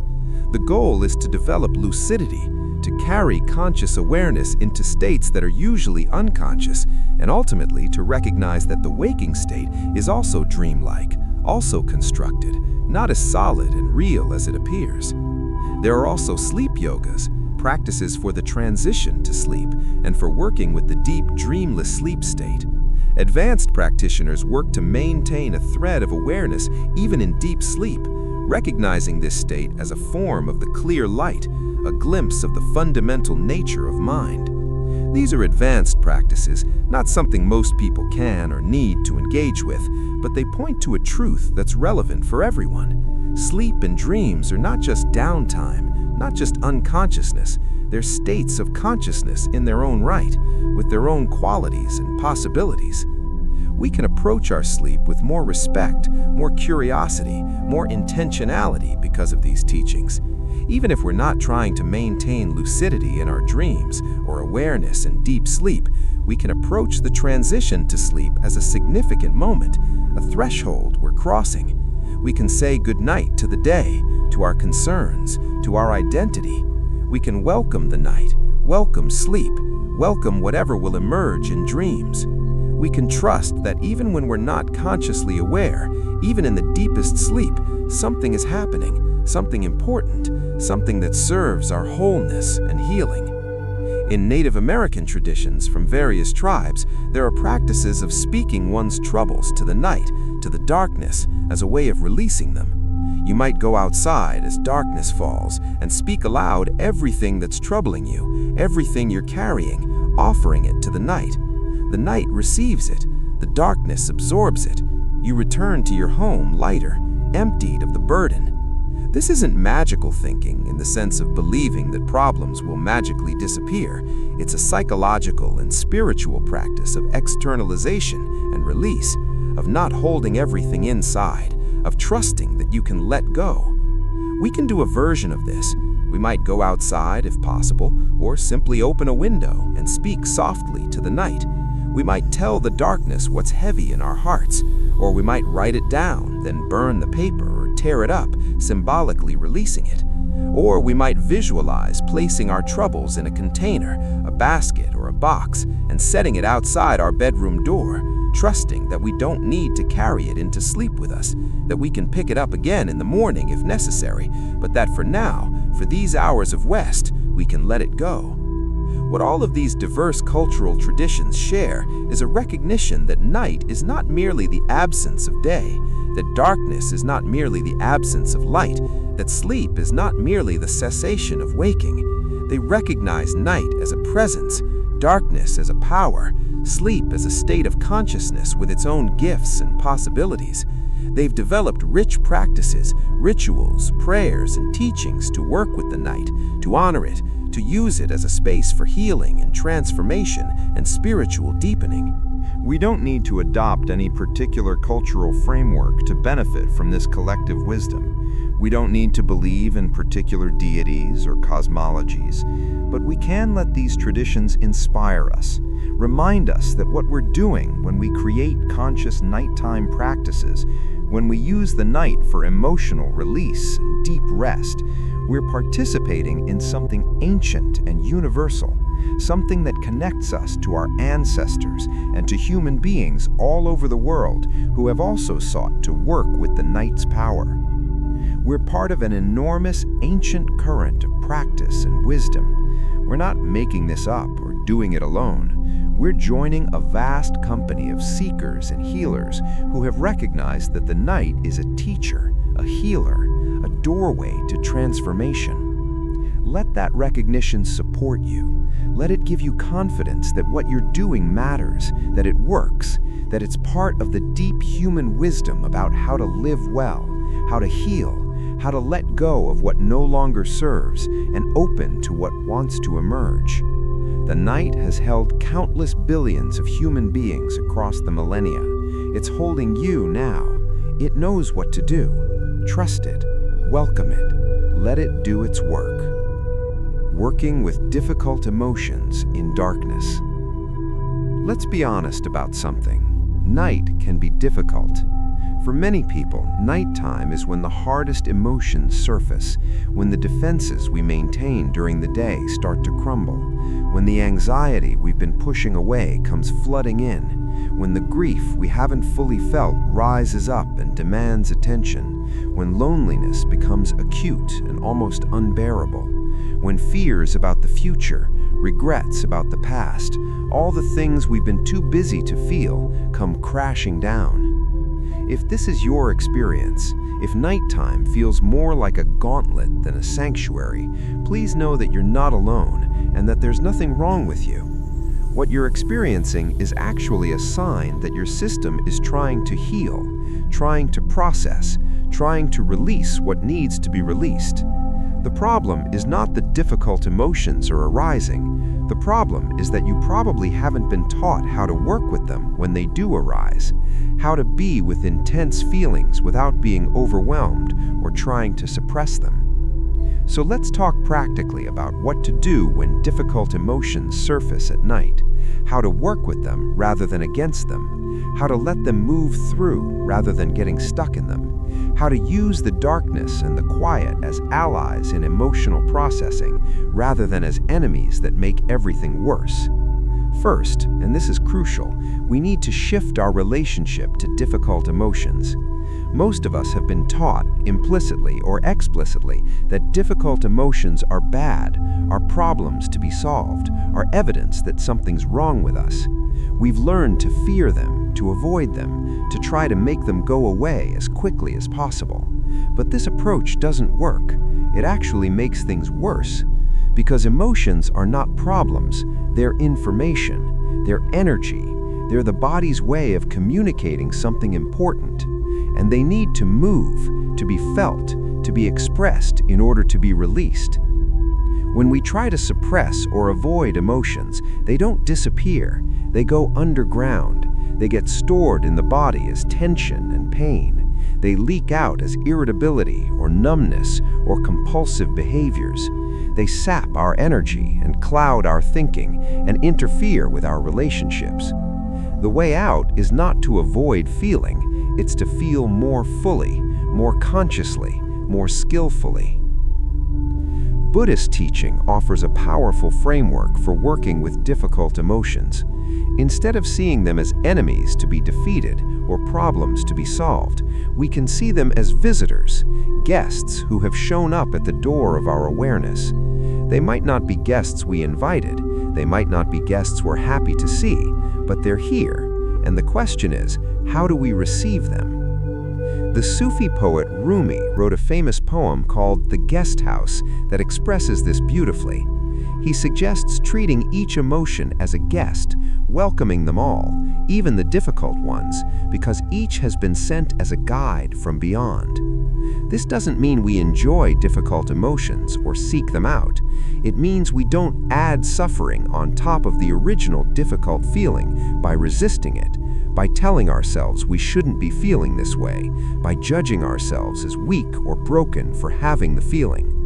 So when anxiety arises as you lie in bed at night, instead of thinking, "Oh no, not this again, I can't handle this, what's wrong with me, why can't I just relax?" you might think, anxiety is here, it's visiting, I can feel it, what does it need to tell me? This shift in perspective, from resistance to curiosity, from judgment to acceptance, this alone can significantly reduce the suffering around the emotion. The practice then is to turn toward the emotion rather than away from it, to feel where it lives in your body.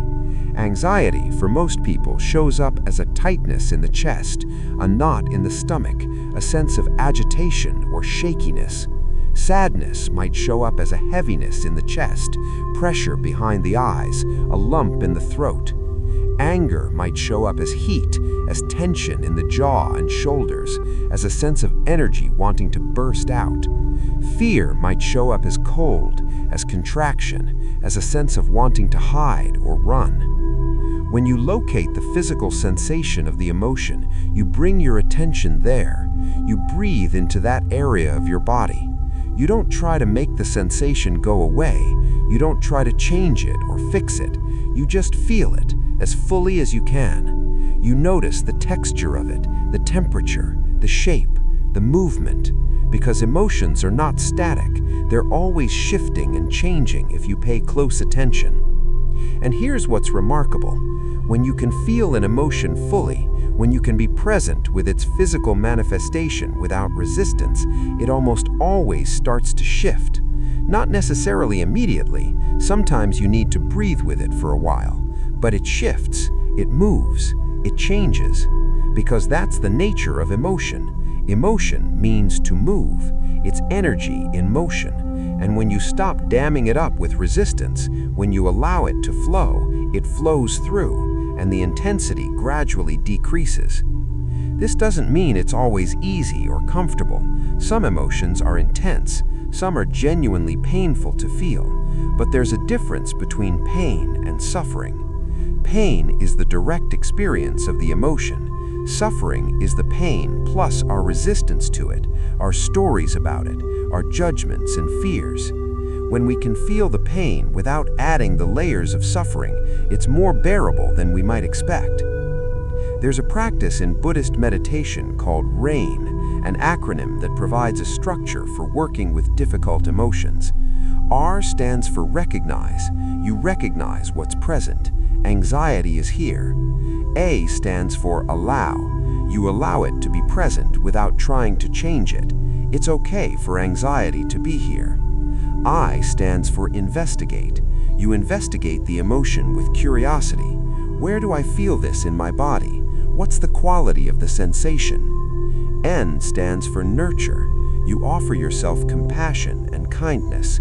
This is hard. It's okay that I'm struggling. May I be kind to myself in this moment. You can use this framework as you lie in bed working with whatever difficult emotion has arisen. First, recognize it and name it. This simple act of naming, which neuroscientists call affect labeling, actually reduces the intensity of the emotion. There's research showing that when you can name what you're feeling, it activates the thinking part of your brain and slightly dampens the emotional reactivity. So just saying to yourself, "This is anxiety," or "This is grief," or "This is fear," this already helps. Then allow it. Give it permission to be here. This might sound strange. Why would you give permission to something that's already present? But psychologically, there's a difference between something being present and you consenting to its presence. When you withhold consent, when you're in constant resistance, you create tension and struggle on top of the original feeling. When you offer consent, even reluctant consent, you reduce that layer of struggle. You might say something like, "Okay, anxiety, you can be here. I don't have to like it, but I'm not going to fight you." Or you might imagine opening the door of your awareness and allowing the emotion to enter fully rather than trying to keep it outside. This is counterintuitive. We've been taught to close doors against difficult emotions, to fortify ourselves. But what if the door only opens inward, and by pushing against it, we're actually holding it closed? What if the way to release the pressure is to open the door and let the emotion in? Next, investigate.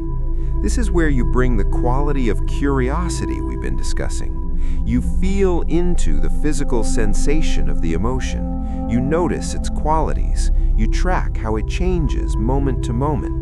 You're not analyzing or trying to figure out why you feel this way. You're just observing the direct, embodied experience with as much detail and precision as you can bring to it. And finally, nurture. This is where you offer yourself compassion. You might place your hand on your heart or your belly. You might speak kind words to yourself, either out loud or silently. "This is so hard. I'm struggling right now. May I give myself the compassion I need. May I be patient with myself. May I remember that I'm not alone in feeling this way, that difficulty is part of being human." You're essentially befriending yourself, being the kind, supportive presence that you might offer to a good friend who is struggling. Another approach, particularly helpful with anxiety, is to separate the story from the sensation. Often when we feel anxious, our mind is generating fearful thoughts, worst-case scenarios, catastrophic predictions. And these thoughts intensify the physical sensation of anxiety, which then generates more fearful thoughts, creating a spiral. You can interrupt this spiral by consciously separating the two components. You notice the physical sensation of anxiety in your body, the tight chest, the churning stomach, whatever it is for you. And you notice that this is just sensation. It's uncomfortable, but it's not dangerous. It's your body activating its stress response, preparing you to deal with a threat. But there's no actual threat right now. You're lying in bed. You're safe. The activation of the stress response doesn't mean something bad is happening. It just means your nervous system got triggered. Then you notice the thoughts your mind is producing. What if something terrible happens tomorrow? What if I can't handle what's coming? What if? And you recognize that these are thoughts. They're not facts. They're not reality. They're worst-case scenarios your mind is spitting out because that's what anxious minds do. They're trying to prepare you, to help you avoid danger, but they're not accurate predictions of the future. When you can see the thoughts as thoughts rather than as truth, they lose some of their power over you. You might even say to yourself, "Thank you, mind, for trying to protect me, but I don't need these thoughts right now. I'm safe. I can let them go." And then you return your attention to the physical sensation, breathing with it, allowing it to be present without getting caught up in the stories your mind is telling about it. With sadness and grief, the approach is similar, but the emotional flavor is different. Sadness wants to be felt. It wants to flow, often as tears. Many people, especially men who've been socialized to suppress vulnerability, have difficulty crying. They've learned to shut down sadness, to push it away, to distract themselves from it. But unexpressed sadness doesn't disappear. It accumulates, creating a heavy, numb, depressive quality.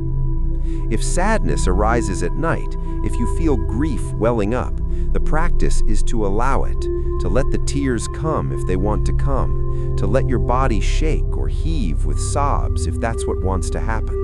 You're safe in the darkness. No one is watching.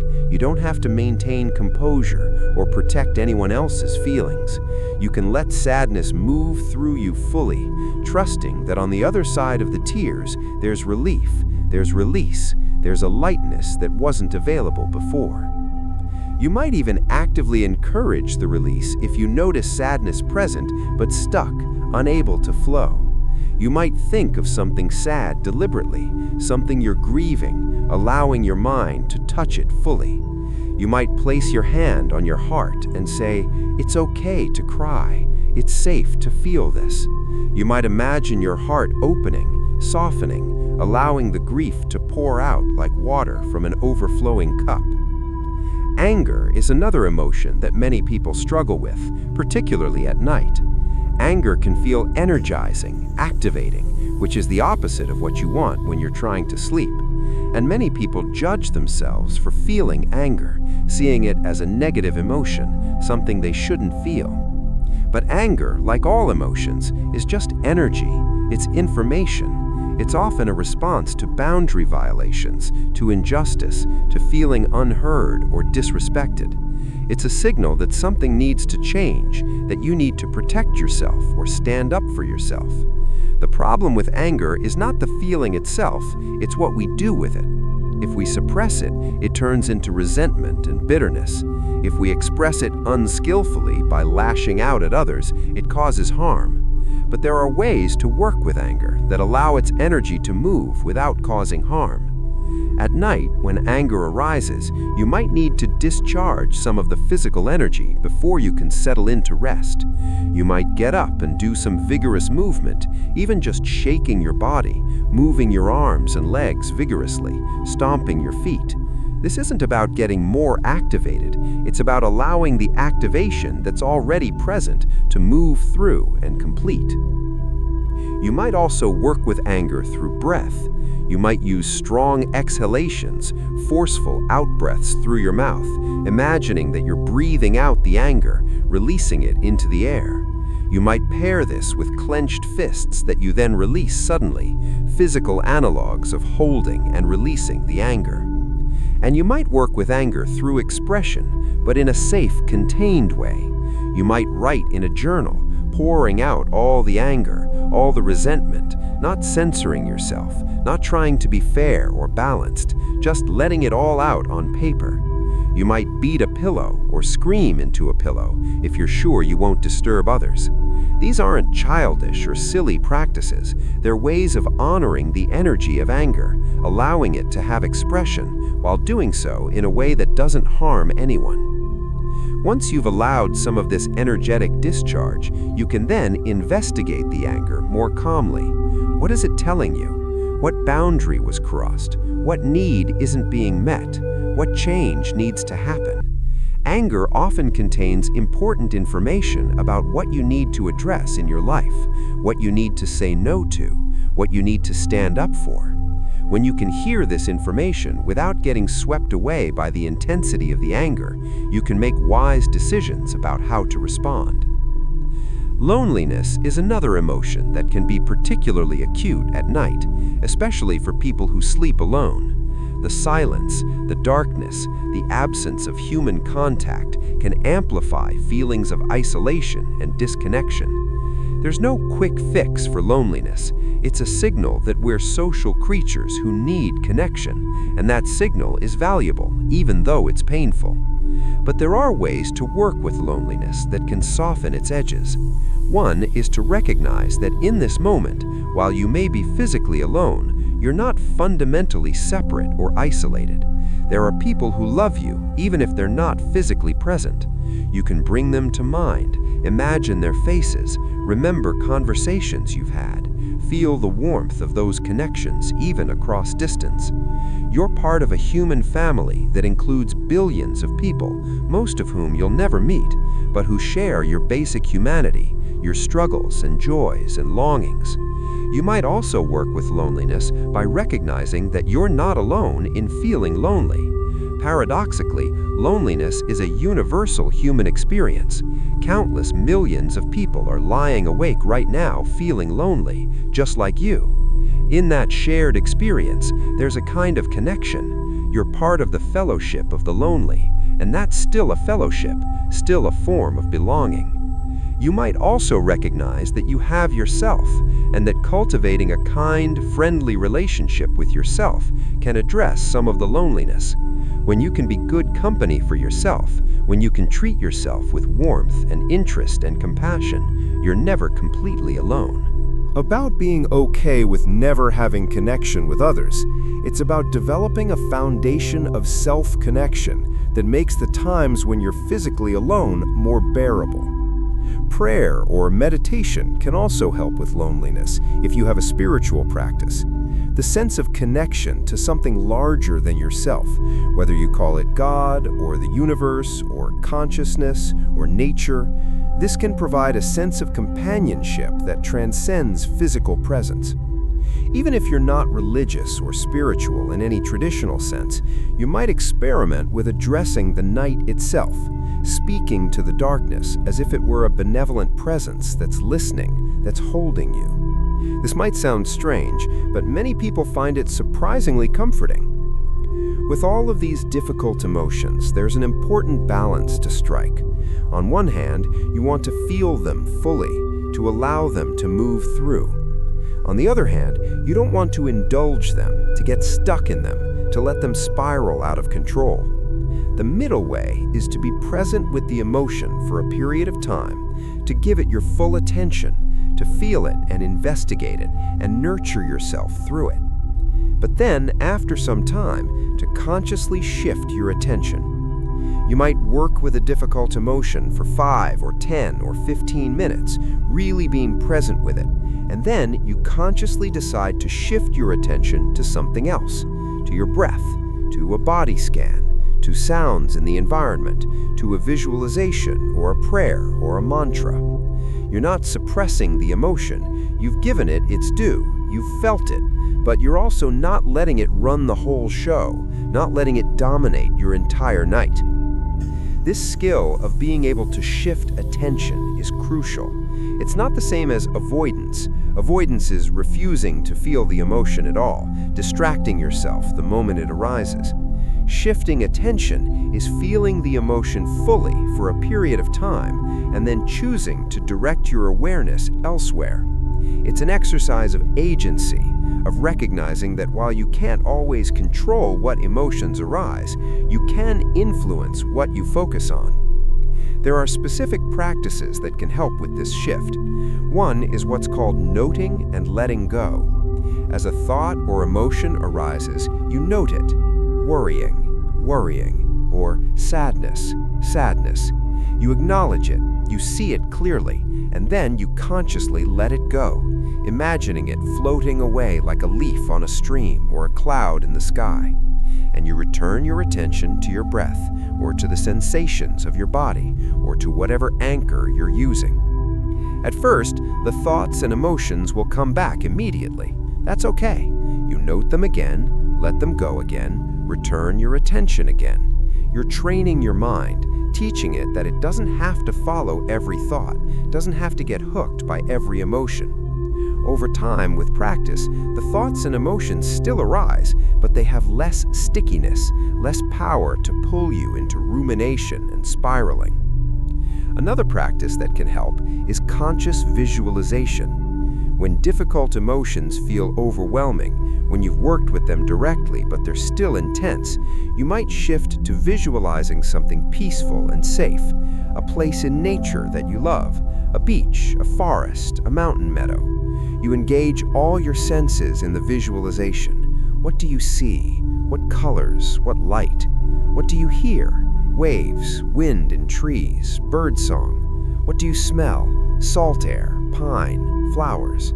What do you feel on your skin? Sun, breeze, grass beneath your feet. This kind of detailed visualization can shift your nervous system out of fight or flight and into rest mode. It's not about denying the difficult emotion or pretending it doesn't exist. It's about giving your nervous system a break, allowing it to experience something other than distress, creating a little space and ease within which you can eventually return to working with the emotion if needed. You might also use a phrase or a mantra, something you repeat silently to yourself that creates a sense of safety and calm. This might be a traditional mantra if you practice in a tradition that uses them, something like Om Mani Padme Hum or So Hum. Or it might be a simple phrase that has meaning for you. This too shall pass. I am safe right now. All is well. Let go. The specific words matter less than the fact that the repetition gives your mind something to focus on other than the difficult thoughts and emotions. Some people find it helpful to work with difficult emotions through a practice of externalizing them, giving them a shape or a form separate from yourself. You might imagine the anxiety or the grief or the anger as a separate entity, perhaps visualizing it as a shape or a color, or even as a creature. This might sound strange, but there's psychological wisdom in it. When you can see the emotion as something you're experiencing rather than something you are, you create space. You're not your anxiety. You have anxiety, and you're also more than that. You're the one who's aware of the anxiety, which means you have perspective on it. You're larger than it. Once you've externalized the emotion, you can have a kind of dialogue with it. You might ask it what it needs, what it's trying to tell you, what it's protecting you from. This isn't about pretending that emotions have independent consciousness. It's a way of accessing your own unconscious wisdom, the information that lies beneath the feeling. People are often surprised by what emerges in these dialogues. The anxiety might say it's trying to keep you safe. The anger might say it's protecting your boundaries. The sadness might say it needs to be acknowledged and honored. When you understand what the emotion is trying to do for you, even when it's uncomfortable, you can respond to it with more compassion and wisdom. You can thank it for trying to help, and you can also let it know that you're okay, that you've got this, that it can relax. This often creates a shift, a softening, a reduction in the intensity of the emotion. All of these practices, all of these approaches to working with difficult emotions, they're skills. And like any skills, they require practice. You won't master them overnight. The first time you try to be present with anxiety or grief or anger, it might feel overwhelming, might feel like you're doing it wrong. That's normal. Be patient with yourself. Keep practicing. Over time, you'll get better at recognizing emotions early, at feeling them without getting swept away, at allowing them to move through, at shifting your attention when you need to. And here's something important to remember. The goal is not to never feel difficult emotions. That's not possible and wouldn't even be desirable. Difficult emotions are part of being human, part of being alive, part of having a heart that can feel and care. The goal is to develop the capacity to be with difficult emotions when they arise, to feel them fully without being destroyed by them, to let them move through and release rather than getting stuck in them. Nighttime, for all its challenges, is actually an ideal time to practice these skills, because at night you have time. You're not rushing off to the next task or interaction. You can give the emotion your full attention, and you have privacy. You're in your own space, in the darkness, where you don't have to perform for anyone or maintain a facade. You can be fully honest about what you're feeling. The darkness itself can be an ally. In the darkness, you can't see clearly, which means you're less distracted by visual stimuli. You're more thrown back on your internal experience, which is exactly where you need to be to work with emotions. The darkness also provides a kind of anonymity, a freedom from the usual social demands. You can cry in the darkness without worrying about what you look like. You can shake or rock or make sounds without self-consciousness. And the night has a quality of impermanence that can be comforting when you're in the midst of difficult emotions. The night itself will end, morning will come. This particular wave of feeling will crest and subside. Nothing lasts forever, including the difficult emotions that feel so overwhelming in this moment. Holding on to this truth, that impermanence applies to your emotional states just as it applies to everything else, can give you courage to fully feel what's present without being convinced that it will last forever. One last important point about working with difficult emotions at night. Sometimes, despite your best efforts, despite all the practices and tools and skills, the emotions are too intense, too overwhelming. Sometimes you're dealing with trauma that's beyond what you can process on your own. Sometimes you have clinical depression or anxiety that requires professional support. There's no shame in this. There's no failure in recognizing that you need help. If you find that difficult emotions at night are consistently overwhelming, if they're interfering with your ability to function, if you're having thoughts of self-harm or suicide, please reach out for professional support. Talk to a therapist or counselor. Call a crisis line if you need immediate support.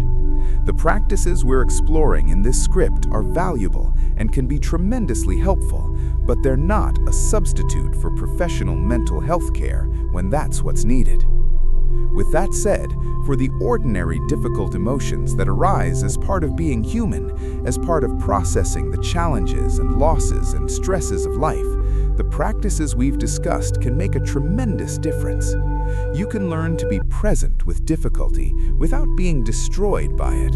You can learn to feel deeply without getting stuck. You can learn to honor your emotions while also taking care of yourself. And you can learn to use the special quality of nighttime, the darkness and quiet and solitude, as a container for this important work of feeling and releasing and healing. The night is big enough to hold whatever you're feeling. The darkness doesn't judge your tears or your fears or your anger. It simply receives them, absorbs them, allows them to be. You're safe here. You can feel what you feel. You can let it move through you. And on the other side of the feeling, there's peace, there's release. There's the deep rest that comes when you stop fighting, when you stop resisting, when you allow the night to hold you exactly as you are, with all your imperfect, struggling, beautifully human heart. The breath as gateway to release. We've touched on the breath several times already in this exploration, but it deserves its own dedicated attention because the breath is perhaps the single most accessible, most powerful tool you have for working with your nervous system, your emotions, and your capacity to let go and rest. Your breath is always with you. You don't need any special equipment or training to work with it, and the effects of conscious breathing are immediate and measurable. Let's explore the breath more deeply, understanding both the science and the practice of using breath as a gateway to deep emotional release. First, let's acknowledge something remarkable. Your breath is the only autonomic function, the only function of your nervous system that operates automatically that you can also consciously control. Your heart beats whether you think about it or not. Your digestion happens whether you pay attention or not. But your breath, while it continues automatically when you're not paying attention, can also be deliberately modified. You can make it slower or faster, deeper or shallower, smoother or more jagged. This makes breath a bridge between the conscious and unconscious, between the voluntary and autonomic aspects of your nervous system. When you change your breathing pattern, you send signals to your nervous system about whether you're safe or in danger, whether you should be activated or relaxed. Rapid, shallow breathing in the upper chest signals danger, stress, the need for fight or flight. Slow, deep breathing in the belly signals safety, calm, the space for rest and repair. Your nervous system responds to these signals, adjusting heart rate, blood pressure, hormone release, and countless other parameters based on the information it's receiving from your breath. This means that you have significant power to influence your state through conscious breathing. When you're feeling anxious or agitated, when your sympathetic nervous system is activated, you can use slow, deep breathing to activate the parasympathetic response, to signal to your body that it's safe to calm down. This isn't just about feeling better subjectively, it's a measurable physiological shift. Heart rate decreases, blood pressure drops, stress hormones decline, digestive function improves. The relaxation response is activated.